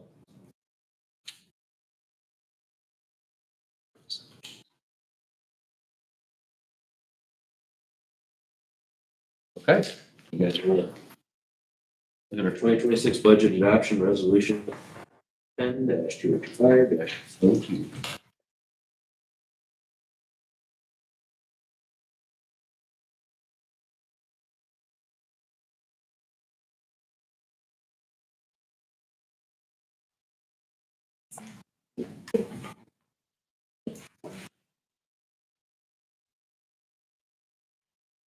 Thank you.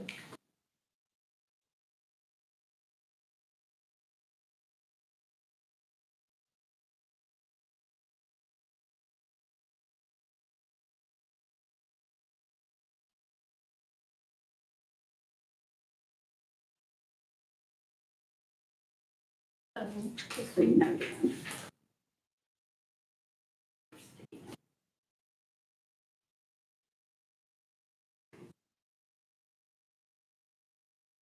The resolution isn't anything together.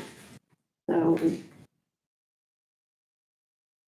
we adopted budget number, we got 31,079,293 plus. 8,918,590 Correct. for a total of $39,998,882. Correct. What's that, 39? 39,998,883.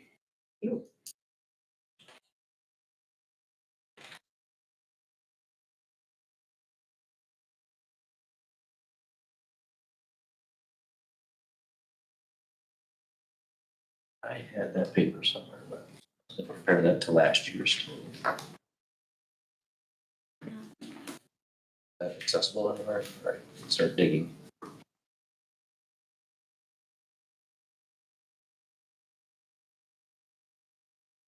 I'm gonna give her your. I'm gonna probably dig for a discussion here. Okay, hold on a second, though, let me, yes, go back a year. She's going back a year on Gateway. Yeah, can you do that? Something, yeah. That's,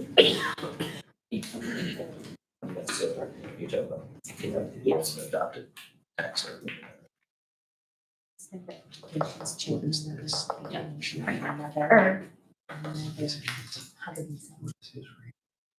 We just fixed it for last year. This year. Yeah, I didn't bring it. Do you want, do you want to see it, or do you just want to know? Just the numbers. Okay, Fixed this year. you're doing grand total. Adopted budget. So I don't have it with the raise, right? Because we gave 5%. It would be the one oh six right now. Those two numbers. I thought it was less. I don't. Yeah. In our packet, what they want to know, what is, for 2026, what is it listed for CHIP right now? 106, Is it the one oh six plus five? yes, That's what's in here. currently, yes. Is that what this thing is? Plus about? 5%. Then do we do an adjustment at the beginning? Yeah, it's the easiest way. So last year, 2025, the total of all funds was, you're telling me 42,505,174. I knew we were over 40 million last year. 42. Yeah. So a difference of 2,506,296. Okay.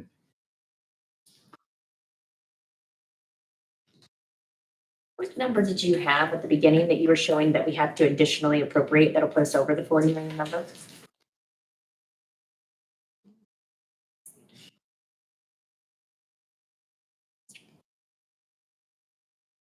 This is where we're at right now, add the two numbers together.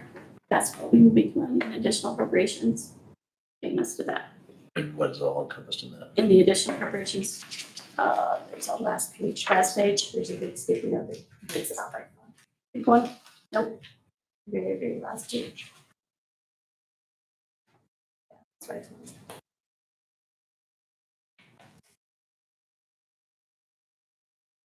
Because that'll never show in our packets for next year when we're looking at amounts. This will never show in our packet. It will never show in our, when you Well, print us our it'll- brand new clean budget book, that won't be there. Because we have to do it January 1. You have to do it after the first of the year. Is that So correct? it'll be in, See it next year, total budget. yes. And the total budget. So it's that's the big one that we receive from you guys monthly that is enormous. Which, I don't know what you're talking about. The monthly would just be these reports that we just tabled on. Amy so kindly sends me all the ones you send to all the departments. And that's the one that shows me Oh, the okay, total amount, right? okay, Yes, all right. yes, it'll It'll be be in in their there. total. So It'll those- be in their total. Bulk of those additionals are 1222.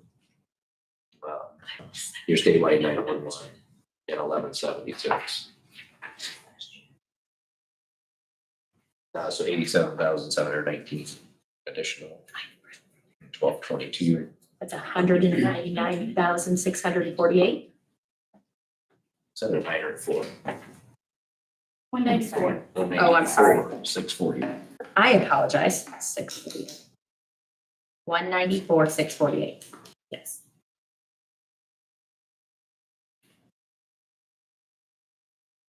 Yeah, you can get a copy of those too. Me too, please. Yeah. This all, when I say me, I mean. Yeah. Also, if you refer back to the email that we sent, the numbers are all listed on that email that you guys got earlier this year also. But we can get you a copy also. 40,193,531. 40, 193, 531. That's what I can 31. My math is bad.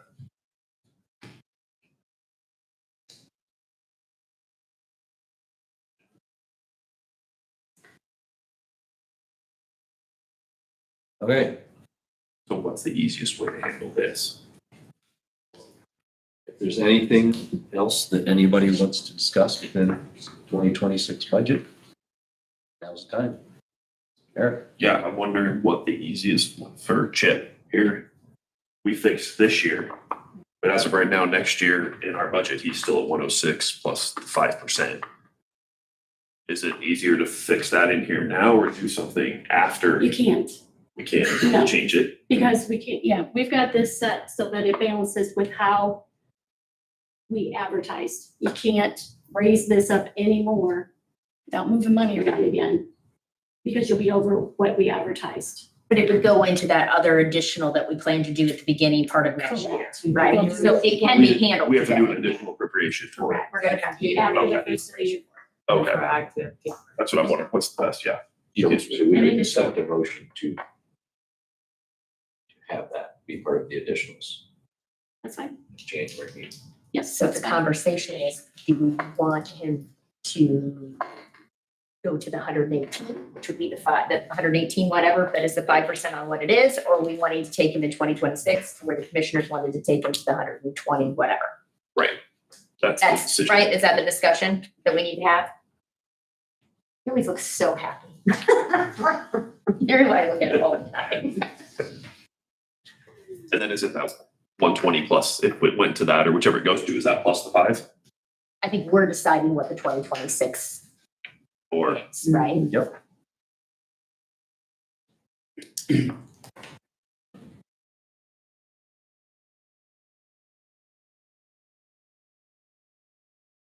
Do you guys handle it?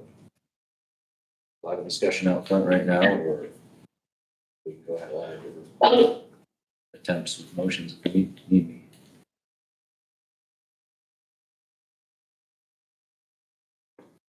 I don't want to lead any conversations, President of Council. I guess in my mind, I think it should, we've kind of messed already. We made it right to that 118, which you guys agreed upon per council's previous decisions. And then we add that 5% in advance of that 118. Would be the 112 The 112, and then 76.79 plus 5% is 118, Yeah. 436.63.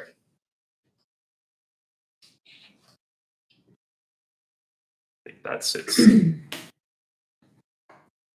Fair. Puts it in line with what we're doing everywhere else. doing everywhere else. So right So now, where did the 120 from the commissioners go? that was voted on. But it had 12 cents on it, so it had to be a number Calculation. calculation. It was.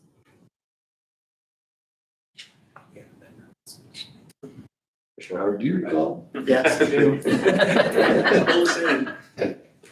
So that presentation was put in front of you to raise it to $120,000, 12 cents as a result of the job description change.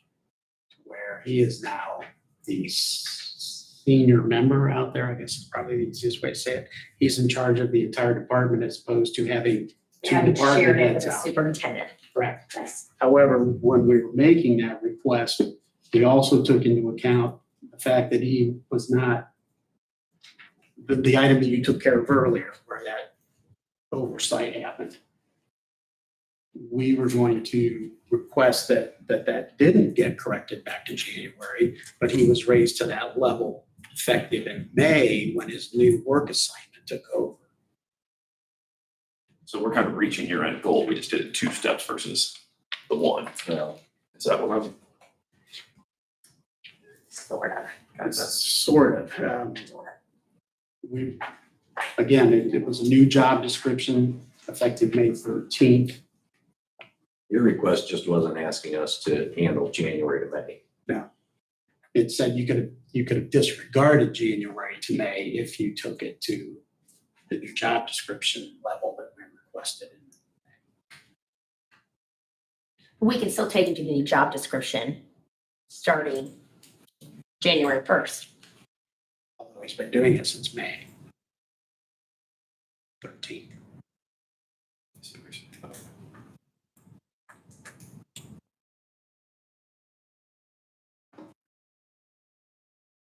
We didn't get to this yet. That's where I was talking about, you could take it to the 120, either retroactive to May 13th or upon passage of this ordinance. We made it But we right. went this way We first. made it right to what council decided. Yes. And now this is above and beyond that. You take it, okay, yeah. So the 118,436. 2026 doesn't have that other small adjustment in it then for the responsibilities of the new position. So our option is, we took it, we made him whole for the year. We can either take his increased job, we could add to something from this May of this year moving forward, or we could start it with January 1. Like, we could still go to, Yep. Yeah. I mean, I was just trying to. These poor people have sat with me longer than you have an oral processor. So it's roughly another $1,500 adjustment in 2025 to do that. You know, Back to when but if we did it in 2025, then it would be a 5% on top of that for 2026.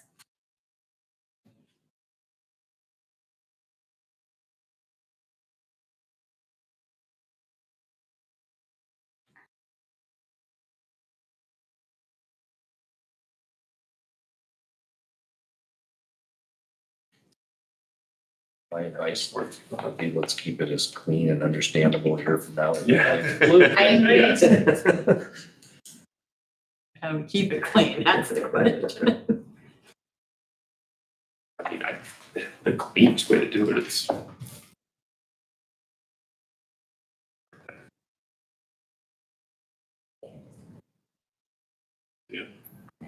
Just like had 120. What do you think, what's, I'm sorry. They've been leaving it at what we decided today, and then in our January meeting, do it at 120,000. 12 cents. And 12, yes, yes, thank you. Go ball somewhere anymore. No. Figure it through, I think that's the cleanest way to do it. So the job descriptions were approved by the commissioners and the council. You approved the job description back in May, as did the commissioners. And then this one, September 2nd, is where they made their request to take it to the 120 and 12 cents. That was approved, the job descriptions. Commissioner request to go to 120 effective May 13th. Renee, I'll leave you out any communication here. You have anything you want to add or?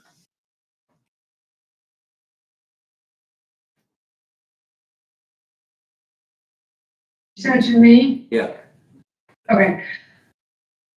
It's very confusing, but I'm wondering if we can't just go back to approving the original ordinance 1053, make it easy what the commissioners approved.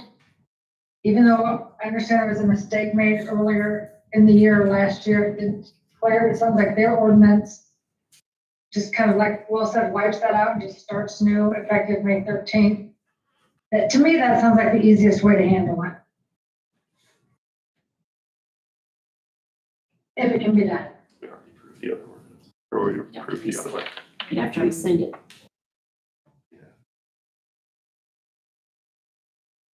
You're gonna be going back and listening to this conversation, Christina, I know. No offense, they're not fun to listen to. I know, yeah.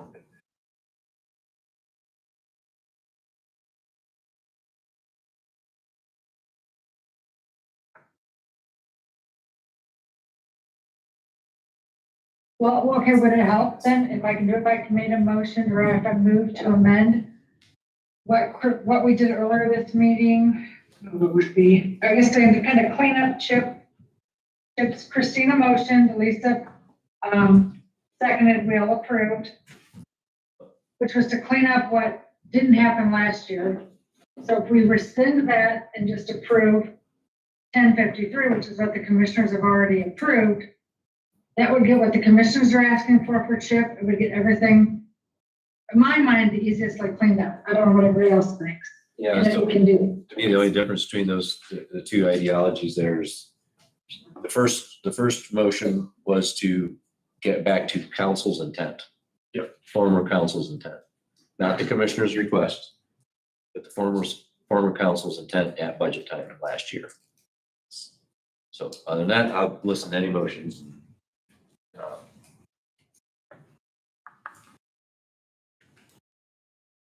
Clear and precise, please. You can do it any way you want to do it. Just gotta do it right. January. Leaving alone what we did today and on January, our first January meeting, You can, doing an We amendment. can talk about it. But she needs to know how to type up the amendments to say. We wouldn't be able to write it on it. It would just be a motion. So currently, with this, that you've approved getting it back to the former council's intent, 112,796. We are already doing an additional appropriation after January 1. we're doing that in November meeting, right? We can't physically do it until after January 1. She's talking about for next year's budget. I'm talking about for next year's budget. But we are doing it next We're time to doing get them taken care of in 2025. What number? We'll have to do this To get us for the 112. 112. to get him to the 112,796.79. We'll have to do the next meeting, right, to get him there this year. You just did it. You But just we said didn't you do can't second do and it third till reading. I don't have a okay, Yeah, yes. you have, So we didn't I have really a do salary that. ordinance. Sorry, my bad. Oh.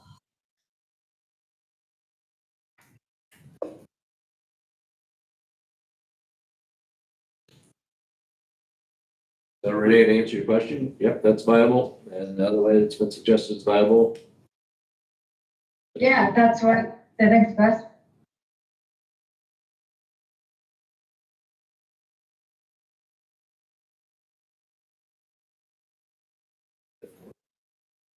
I'm gonna make a motion. A concise one, remember? Here we go. To adopt as is with Chip's wage to keep everything like we've done today. At the 112 plus the 5%, So we're as we would, leaving this as is. Right. How's, yeah, hang on, I got it. So you're, No. You suggesting that his 2026 wage be the 112,796.79 plus 5%? Correct. That's the motion on the floor. Okay. Because that's not making sense. But it will be next month.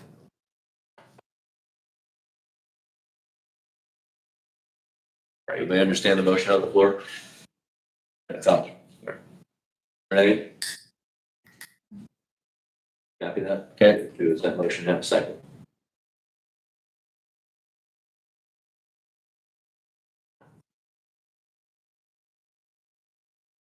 I'll second that motion, because it goes to discussion of the vote, so now we can talk about it. I think that for the job description, that we, with the change out there, I think that we should go to the 120, the 120. I agree with you, Christine, because, that's our main goal is trying to get everybody to the wage that they are supposed to be I agree making. with that as And well. that is the 120. So that's my only problem with your motion. Well, okay, Yeah, no, I did, I like it. I thought that's what we were gonna do then, January. Oh, you just didn't understand. So you were trying to say you just wanted to leave it the way we did it now, Today, yeah. today, at the 112,796.79, which would have put it to 118 for next year. Correct. And then And then in in January, we you can- were gonna say, let's go to the Let's- 120, not to the 118. Yes, Or we can, I'm just clarification, vote that down and then wait until January and vote on the 120 or whatever we decide. Yeah, it says 2026 wage. Yeah, we have to set the wage Okay. for this. So that was my, not, I'm not, yeah, Okay. saying not to do it. I'm just saying. So I'm trying to get clarification. Yeah, I'm not saying not to do it. I'm saying approve it how we did it already today. He'll get that 5% automatic because that's what we did in here. And then in January, we You can, just didn't add on to your motion that, And with the hopeful intent that we picked this up. yeah, yes. Correct. One second. He's in. Now I'm picking up what you're putting there. I know, he's in there at 106. Whatever, 106. That is what is in the budget that we need approved today. We will do an additional appropriation in January. Getting back to this. If you guys want it higher than that, it's my suggestion that you wait until January. January to do that. And then we Yes. go back and redo that. Right. My only thing about waiting till January, why does it matter if we wait till January if we already know we're going to have to do an additional appropriation of 194,648 that we've already approved?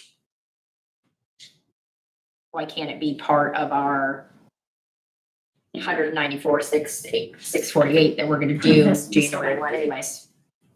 Next month, you can approve that to override that. Still got to do an additional. Right, because we have an additional all of these. All of this. This 194,648. Yeah. All we discussed in the January meeting. January or February, But we've already voted on all of it. yes. We have not. Correct. Oh.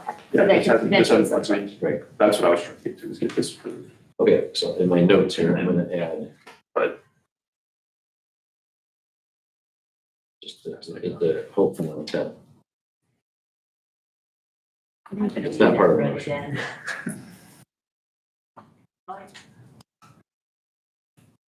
They could shut. Well, yeah, I mean, everybody's just also wanting to think, let's just fix it right now, get the whole thing done. I was just wanting to give her guidance so the salary ordinance can be ready for us at the January meeting. That's all. I'm with Ruth. I think that clear direction, if we take a vote, it's just a clear direction. We know we can't officially vote on it till January, but it's all ready.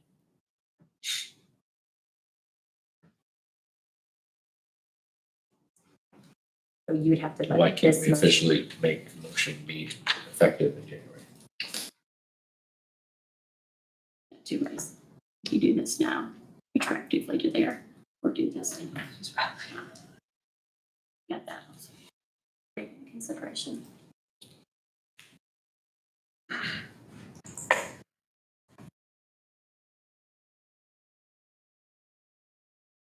Which just confuses matters. It's just your state's way to say.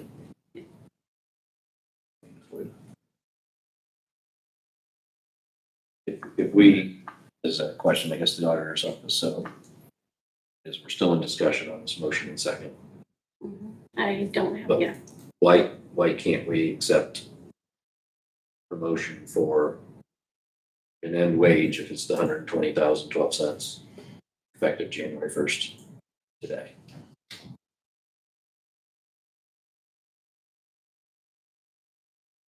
The 2026 budget, we can accept that today, right?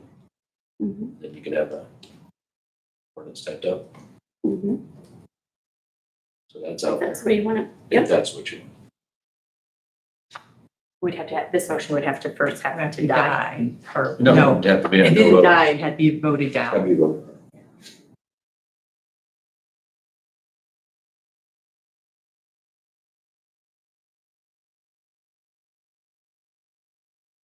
Okay, I'm gonna be Mayo Sanders here. Call it out. All those in favor of the motion as presented, that after the adjustment for the 2025 wage, CHIPS 2026 wage be set for this purpose of adopting this budget at 118,436.63, which is that $212,000 wage plus 5%. Okay. All those in favor, raise your right hand.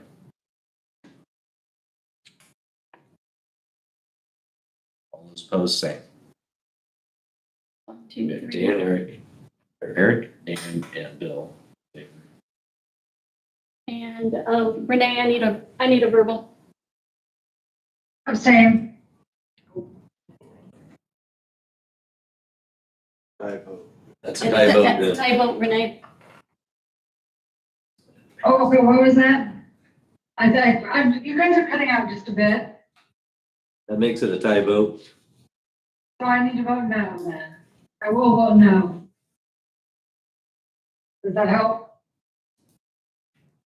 Makes things less confusing if there is such a thing. Sorry. Okay, fine. We're good. Does anybody care to make another motion? That one's wiped out. Do you need a motion or just do we need direction and then that'll present it to us in January? Seriously, I mean, do you really need one today? We do to approve the budget. I think, Well, We have to approve the budget. So now you either have to approve it just as is and table the whole thing till January. No matter Right. what, you guys are gonna have to make a motion at some point on this, whether you approve it or deny it, because I needed to bring it before you guys. Because it was And do it all. approved in a commissioner's meeting.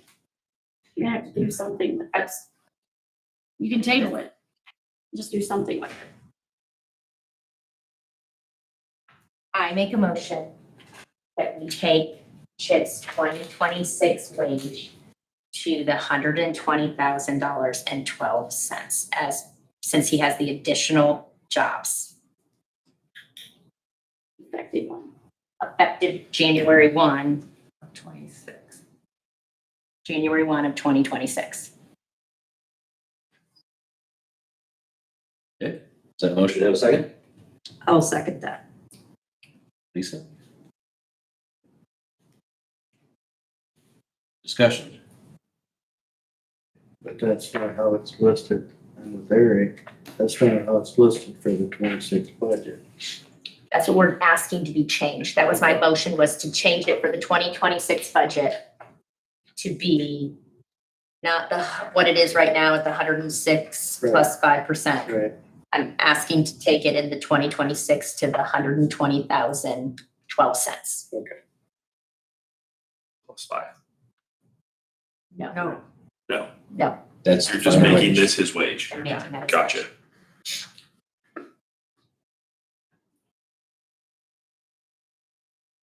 See how confusion sets in? This is what happened the last time, because vote. Renee? This is good. Okay, so I'm very confused. So this is leaving Chip at where he is now, to the 106? No. This, Or we're going back to what the commission, the previous council intended for him to be January 1 of 2025. So we're paying retro, all of that, to bring him up to where the previous council requested he be, correct? At the 112, 796, 79.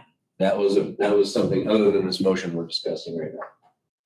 Right, so that's where it already is. So the motion we're discussing now is to move him in January to the 120, his wage that the commissioners approved for him for his new job description, effective January 1st, then, correct? Correct. Of 2026. Correct. Okay. Sorry, okay, you're good? we're good. Declare what we're voting on right now. Any other discussion?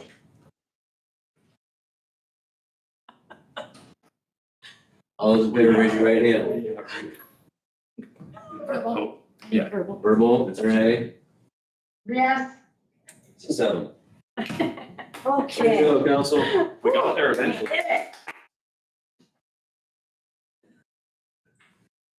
Has been so kind through all of this. Yes.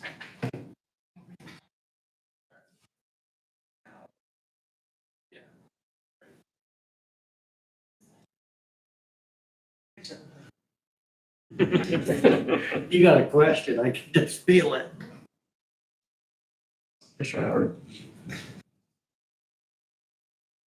I was just trying to stay in my lane. from the lack of trying to make it confusing. Yeah, it just. I know where you're going and that it didn't address whatever wage increase might happen for the rest of the county. But again, there's a timing difference between when the commissioners presented it and when they wanted it in council's intent at the end of last year. And it's just sort of leaving that hanging out there, I guess, but I don't know if that's what you were thinking, but. My thought is that we gave that position greater responsibilities in May and they're not being addressed, in my opinion, for the remainder from May 13th of 25 through 12/31/25.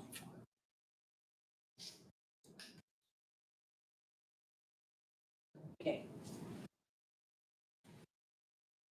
The council side, you have a budget to approve, and I think it's already in there at the 106 level. There's that's, and again, I'm probably outside my lane here, but you're going to have to do an additional in January above and beyond, because you can't go above what's advertised right now.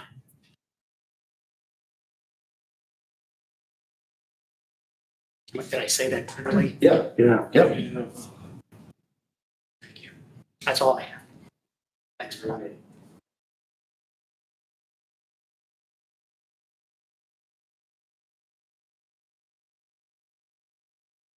Well, so you're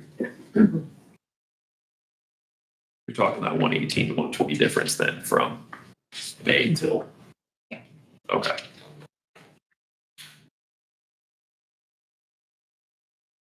But that's I'll something. just say council can choose to not honor that request. It's okay. I shouldn't say honor, that's not. You can say, no, this is where he should be, even with the job description. Make that decision. That's right. Commissioners felt that that job description and the additional increase should be associated with that increased pay. That's where I was saying you just have to do some sort of a motion on this, no matter what. If you table it now and bring it back next month, no matter what, you have to move on that. Because Because it was presented to us. it was presented, yes. Wait, you're saying we have to move on ordinance 1053? We either have to say up or down, is what So she's we saying. already- Keep it down or table This goes it. back to May though. No. So there's still like a Well, but- $1,500 difference Oh, between the because we 118. approved it as of January Yeah. 1. We approved what council wanted to get to last year. So there's still like a $1,500 difference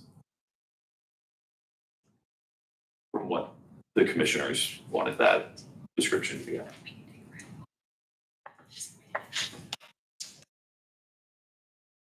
That were approved, it was just. So this ordinance is taking all of 25 back to the full 120. Just back to May Back to May 13th. 13th, yeah. No, I thought that motion was to January 1st. That's what I wrote down. Dan's Well- talking about I'm talking about the this. commissioner's request. Oh, commission's request. This goes back to May 13th. Commissioner's request is to take him to 120,012 26. retroactively, That's just for May next 13th, year. 2025. So the only reason why we have to vote on 1053 is because it was presented to us. Right? We can make a motion That's okay. to turn down ordinance number 1053 that was presented to us. Since we took care of it in other, we did it in other ways. So- 2025. Sorry. No, that's what I was asking. Is that true? Because what we didn't make this go away. So what you're saying is we have to say, we want to say no. You're the one that said that we had to deal with it, so that's why I'm asking. Right, you don't have to say no, you can say yes, but it has to be dealt with. But I thought we dealt with it when Christina made the motion, making this 112,796.79 effective January 1st, 2025. Yeah, just because that ordinance was, doesn't. So there's 3 months of that wouldn't have been. Okay. That makes sense. Okay. When we discussed this and you guys agreed on the 112,796, my notes say that that motion was to get CHIP back to January 1 of 25, where it was the former council's intent. So, Okay, we never got to this ordinance of 1053. You have already voted and approved the new job descriptions. The commissioners at their last meeting, there's September, whatever the date was, September 2nd, requested to bring before council that CHIP be increased to $120,000.12 retroactively to the date you took on the additional. This right here doesn't have anything to do with, I get it, but why do we have to deal with that? It would be whether or not somebody wanted to make a motion to approve it, right? Like, if we don't make a motion to approve it, it's not a, You type the ordinance based on the commissioner's request, but we don't have to act on it. We've taken a different action.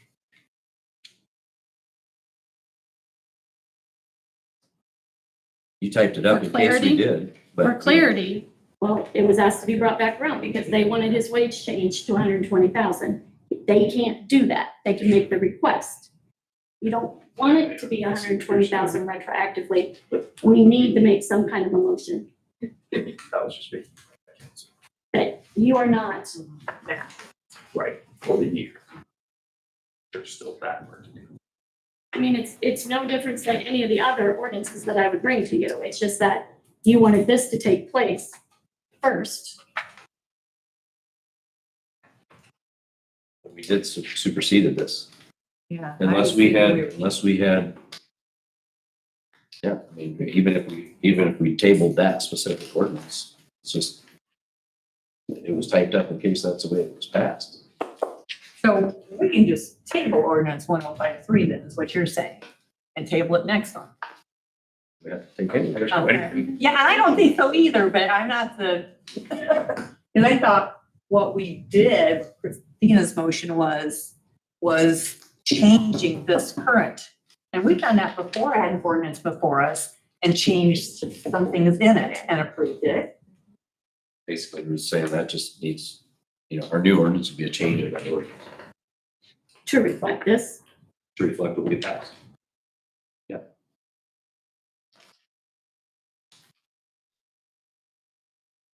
Is that legal? Yeah, double check, but if that's what you want, or what was presented by the commissioners, I can rewrite this ordinance based on what you want to approve, not what they recommended. And then we can do second and third reading at our November meeting. Correct? You would do all three. Well, we already did first. Right? I'll write it on there. Okay. I think that would be correct. Okay. So council wants.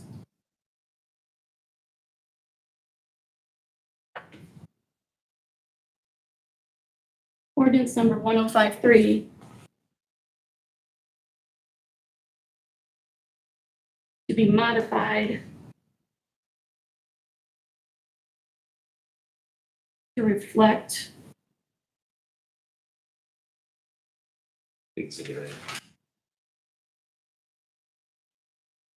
their former motion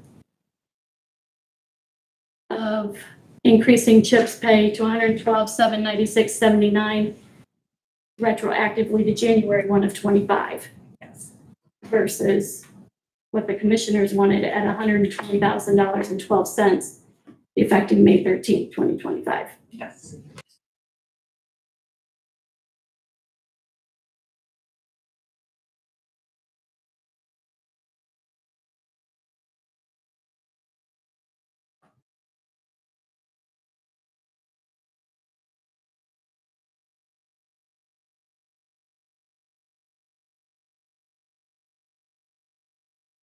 Okay, any other? Please make a motion on that. That's clear. We have to make a motion on what you motion. Or Yeah. you guys need to repeat that. I want a motion on that. That your intent is to that rate of pay to January 1 instead of $120,000.12. 10 is what we passed. That's what we passed. Right. So technically Christina can make the motion, Lisa can second it again, and we can vote, and hopefully it'll be 7 again. And it'll be doing the same thing, right? Yes. So Okay, just you should make the motion to amend. Making it to amend that ordinance then, yeah. I'm making a motion to amend ordinance 1053 to show, I'm sorry, I don't have the number in front of me. The 112, 796, 79. The engineer's wage as 112, 796. 796 and 79 cents back retroactive to January 1 of 2025. And I'll second that.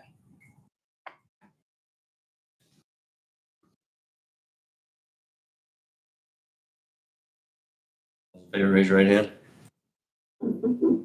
Verbal? 7. Verbal, Renee? Yes.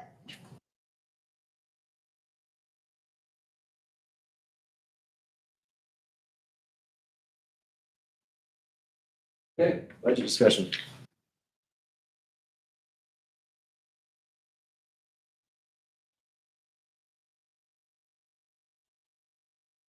I would just like to say that I'm still a little uncomfortable with what we decided on for the 5%. Just because of the cash burn and because of, I feel like the volatility of not knowing where we're gonna be with any of this SB 1. It makes me, it just doesn't feel like I'm comfortable with that. So I would just like to throw out a motion that we do the raises at a 3.5% this year. And if we can catch up to it next year, we will, but we're constantly chasing our tail. I just don't know. I just don't know where we're gonna end up when all this shakes out. There's too much unknown. She said 3.5. I'll second your motion. In order for you to vote on this, you guys are going to have to rescind the motion that you already took prior, because even though it was discussion, you guys made a motion on it at 5%, so you're going to have to rescind that. Before we vote on this or after we vote on this?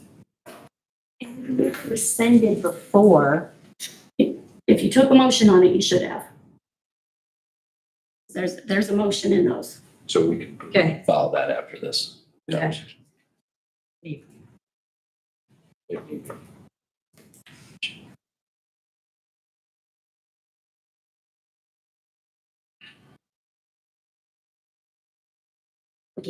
gave an average wage increase last year of 8%.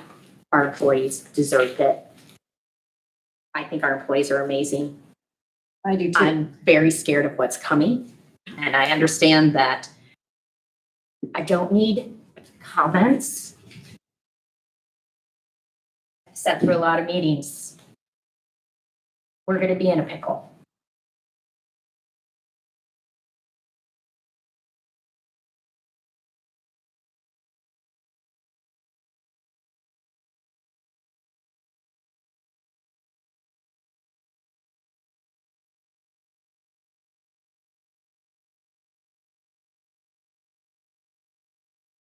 And 3.5% is giving them, is at least doing something.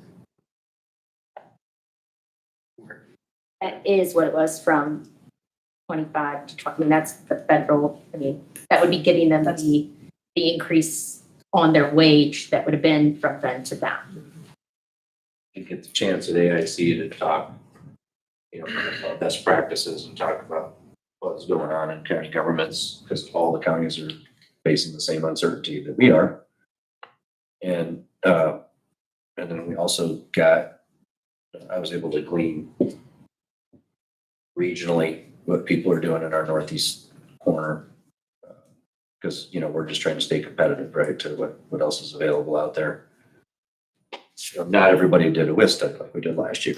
So without that large wage increase that we gave last year, most are doing 2.5 to 2.75 to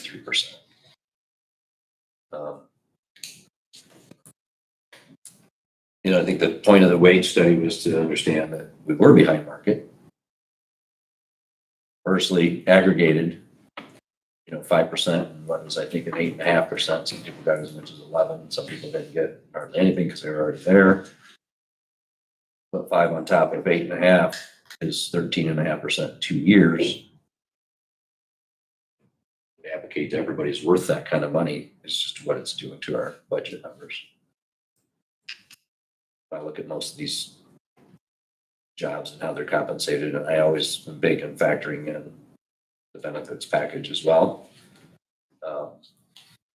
But I think everybody's very worth whatever we can afford to do. To me, it just comes down to what our budget can literally withstand without getting ourselves in situations like way back when we were cutting people's jobs and not giving raises for a couple of years, hiring freezes, not wanting to get in that kind of situation too. So I think we're on much better footing than the situation was back then. Right now, we just have that uncertainty of the future coming up here. I think we might have more clarity next year. Maybe think this SB1 will morph again, but it just doesn't look real promising that we're not going to have to raise taxes, and I don't want to have to do that. So. Erin wanted me not to sway anybody one way or another, just to also reiterate that the WIS study that we implemented was at a 2024 midpoint. And so that got you to 2024 wages.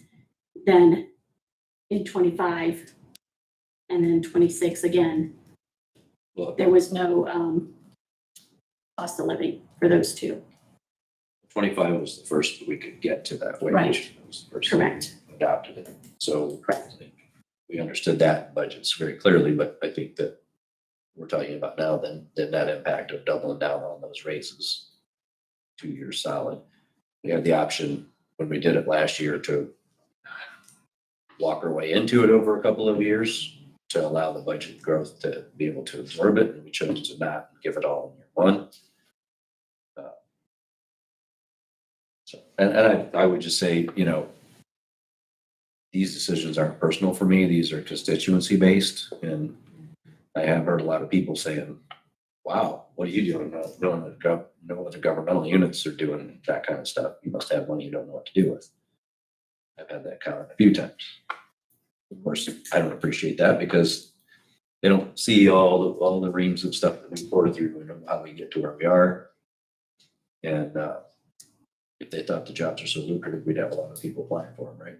Yeah. So, just throwing all the conversation out there that I've got. Mm-hmm.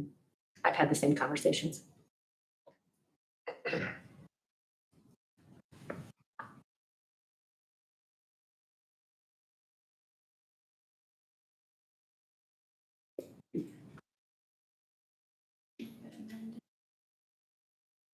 Motion to include rescinding the 5% already approved fund.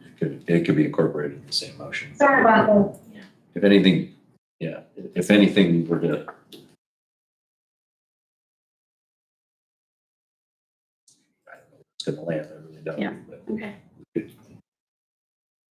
So moving forward. hang on a second. Any motion that we make to modify from the current 5%, we could include in that motion to rescind the previous 5%. I'm sorry, that's what I was gonna exactly ask. That's exactly what I was gonna ask. That's true. Thank you. That- So I will rescind the 5% motion that was made and amend it to a 3.5%. And I will second it. So our motion is to But the raise is Rescind. 5.5% and rescind the 5%. rescind 5.5, rescind 5% Yep. and make it 3.5%. And did Christina second that? I did. That is from, what was that, April 9th? Is that what we had in?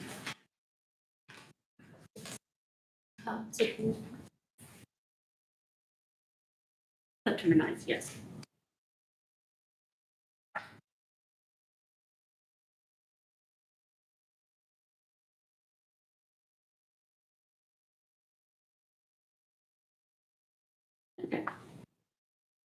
50% on that. And just to add, just so we're thinking longer term, if we, I guess I was thinking when we said 5%, then at that point, we would just be keeping pace at whatever COLAs were. We'd be for caught up. 2.5%, whatever that is. If we go below that, in theory, I don't know how long that WIS study is actually valid for, because economic conditions change the job market conditions. But in theory, we'd have a little more continuation of catch up to do if market conditions had changed. You just know that last year, like you said, when we talked about the huge increases, we said, do we take this in 2 years? Do we take this chunk in 2 years? No, let's go for it. Let's get it done now. But there will probably be no raises next year. Please don't budget for any raises. And now we're looking at 5%. And so I just feel like we're growing our expenditures too quickly. I just don't feel comfortable with the cash burn that we're looking at right now.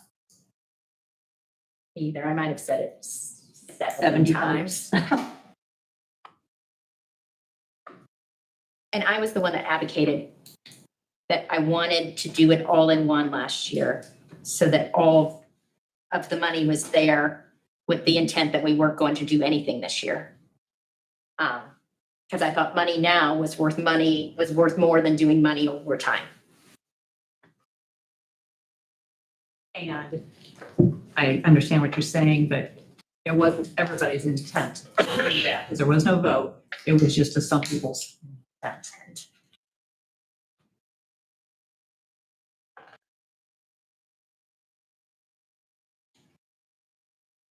Everybody have proper time to chew on it and think about it before I call for a motion or comment.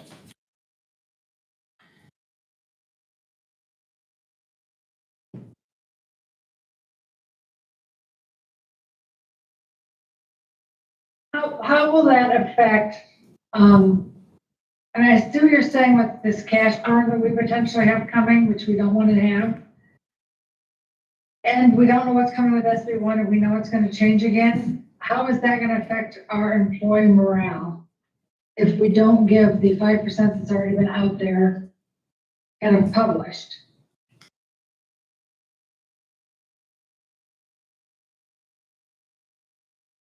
That's my concern.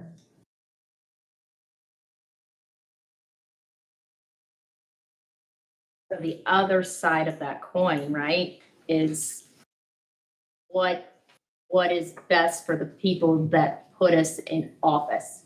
What would that's who our voice is supposed to be, right? The people that, have you had anybody talk to you about it? I've had people talk to me about it.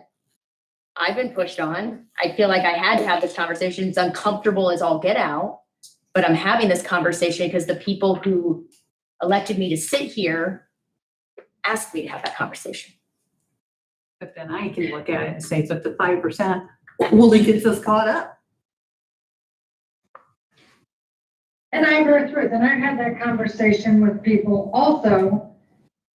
And if, we paid for the study, we wanted the study, we wanted to be a midpoint median. If we don't stick with the projected cost of living to keep us at this study, we're going to be behind again.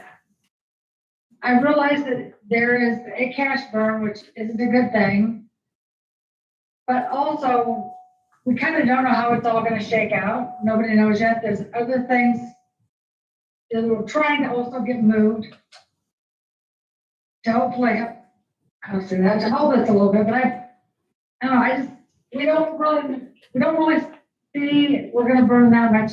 Yeah, I mean, we are, but it's very confusing and I just don't want us to cause a decrease in employee morale and get us back below, if we've got other counties stealing our employees because we're not paying what the mid-part medium is that everyone else is paying. It's at the council, at the ICCA meeting, it sounds like the state didn't give any raises. So we're still giving a raise, we're still doing above and beyond what other units are doing. Like he's saying, we're still coming above what other units are coming. Did But were other those units get- caught up? Yeah, did other units get more in prior years? Yeah, that's That's the flip side of it. I get what you're saying, Christine, I totally. like, there's obviously two sides to this, right? Because the other side is if we burn a little bit of it this year, then if next year's a disaster, there won't be any, right? I mean, there could not be any, if this goes as south as people think, there could not be any for a few years, and we're that much farther behind, like there's definitely. One thing about that comment is, further behind what? Because if the new legislation or the economic conditions change, every county's in the same boat.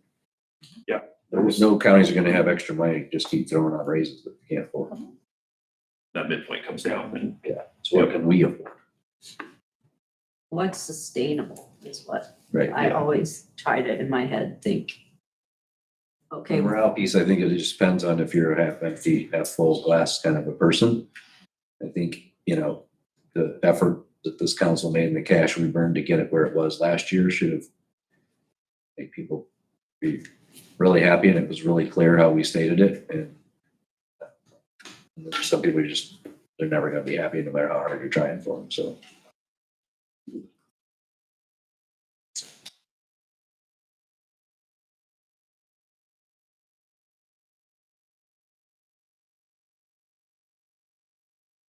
Enough time? I have no more questions or comments. Anybody else?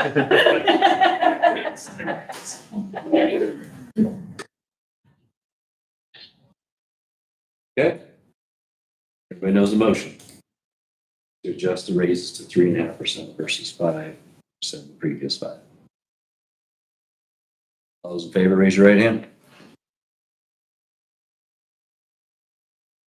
Got 3 to 4. Okay.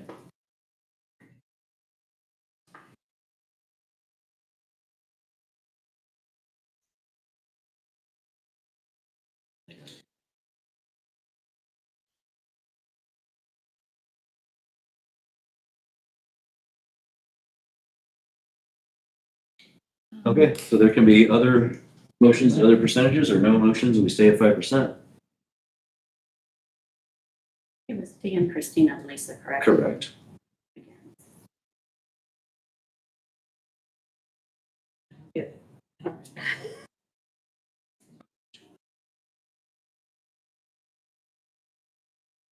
The only way you get to the waiver and the consensus of council, because we don't make these decisions outside of this public body, is to put a number out there and see where everybody's at, right? So, Respect that. yeah, good job.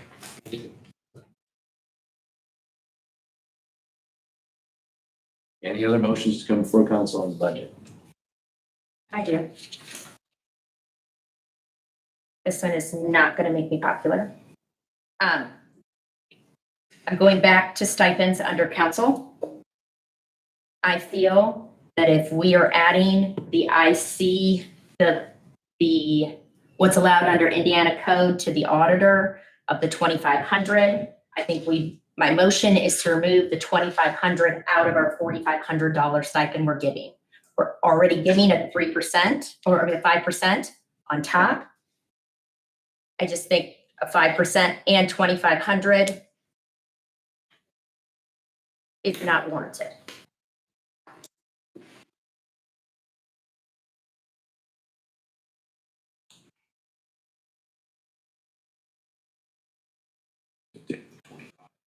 Take the 20, lesson in the council's budget, where the council has a $4,500 stipend to the auditor, take that down to 2,000.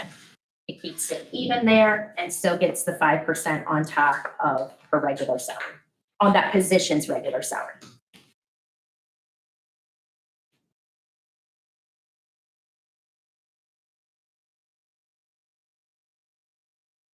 Everybody clear on the motion?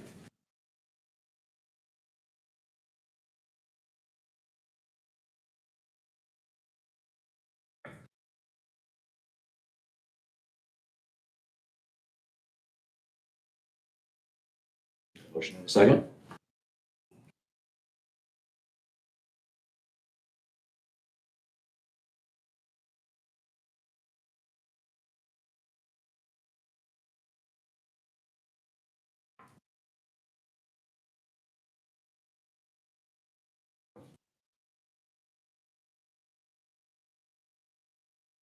Motion dies for lack of second.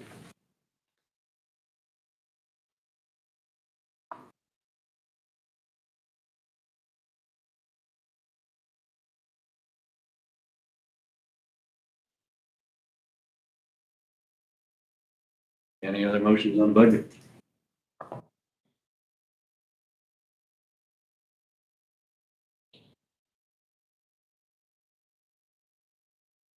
Okay, motion to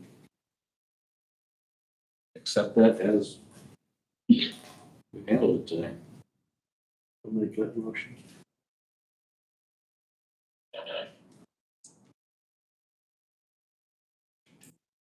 Budget as addressed today.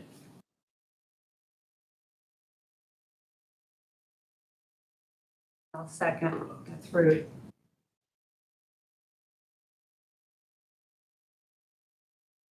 Second. Okay, any other comments or questions? 2026 budget. We're gonna burn cash. All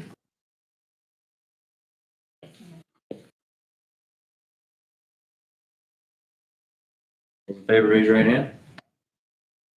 Verbal. I need a verbal from me, Renee. Yes. 6-1. Nay.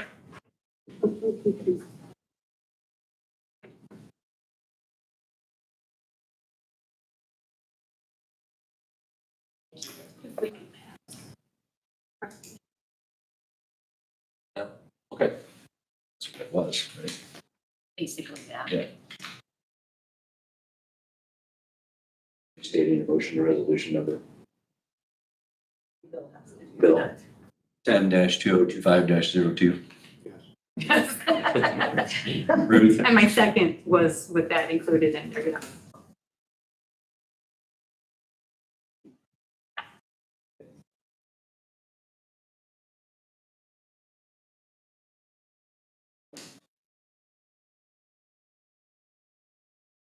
okay, For not making us have to retype that whole thing. anything else? I would say that, Lois made it down from council to AIC, and the conference was extremely valuable once again. And then there were 9 or 10 total from Steuben County Government down there from the different, representing the different offices.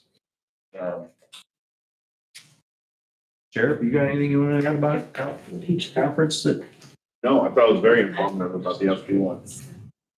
I don't want to say too much more. I'm not as educated as most of you on that, but it was very informative. I went to those economic development workshops and some of the others to see how forthcoming changes. It looked like a whole new way of doing business. Yeah, that DeBoer presentation, and any of you guys that are department heads that want to. Yeah, I sent an email, Rick sent that because I had asked him to when we were down there, and I want to make sure that it's disseminated to anybody to see that all the impacts of that legislation as they got it today, restating, we're going to be tweaking, we're going to be making changes. See how it all shakes out, but that and all the other breakout sessions, we had a big one on cybersecurity and just numerous other ones that were beneficial. Really well run conference. Yeah. As always.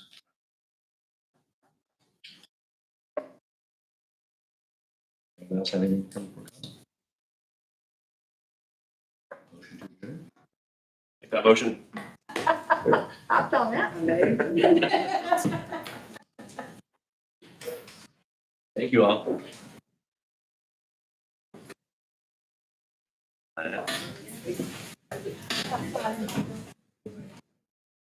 Right, thanks. Bye, Renee. Bye, Renee, thanks.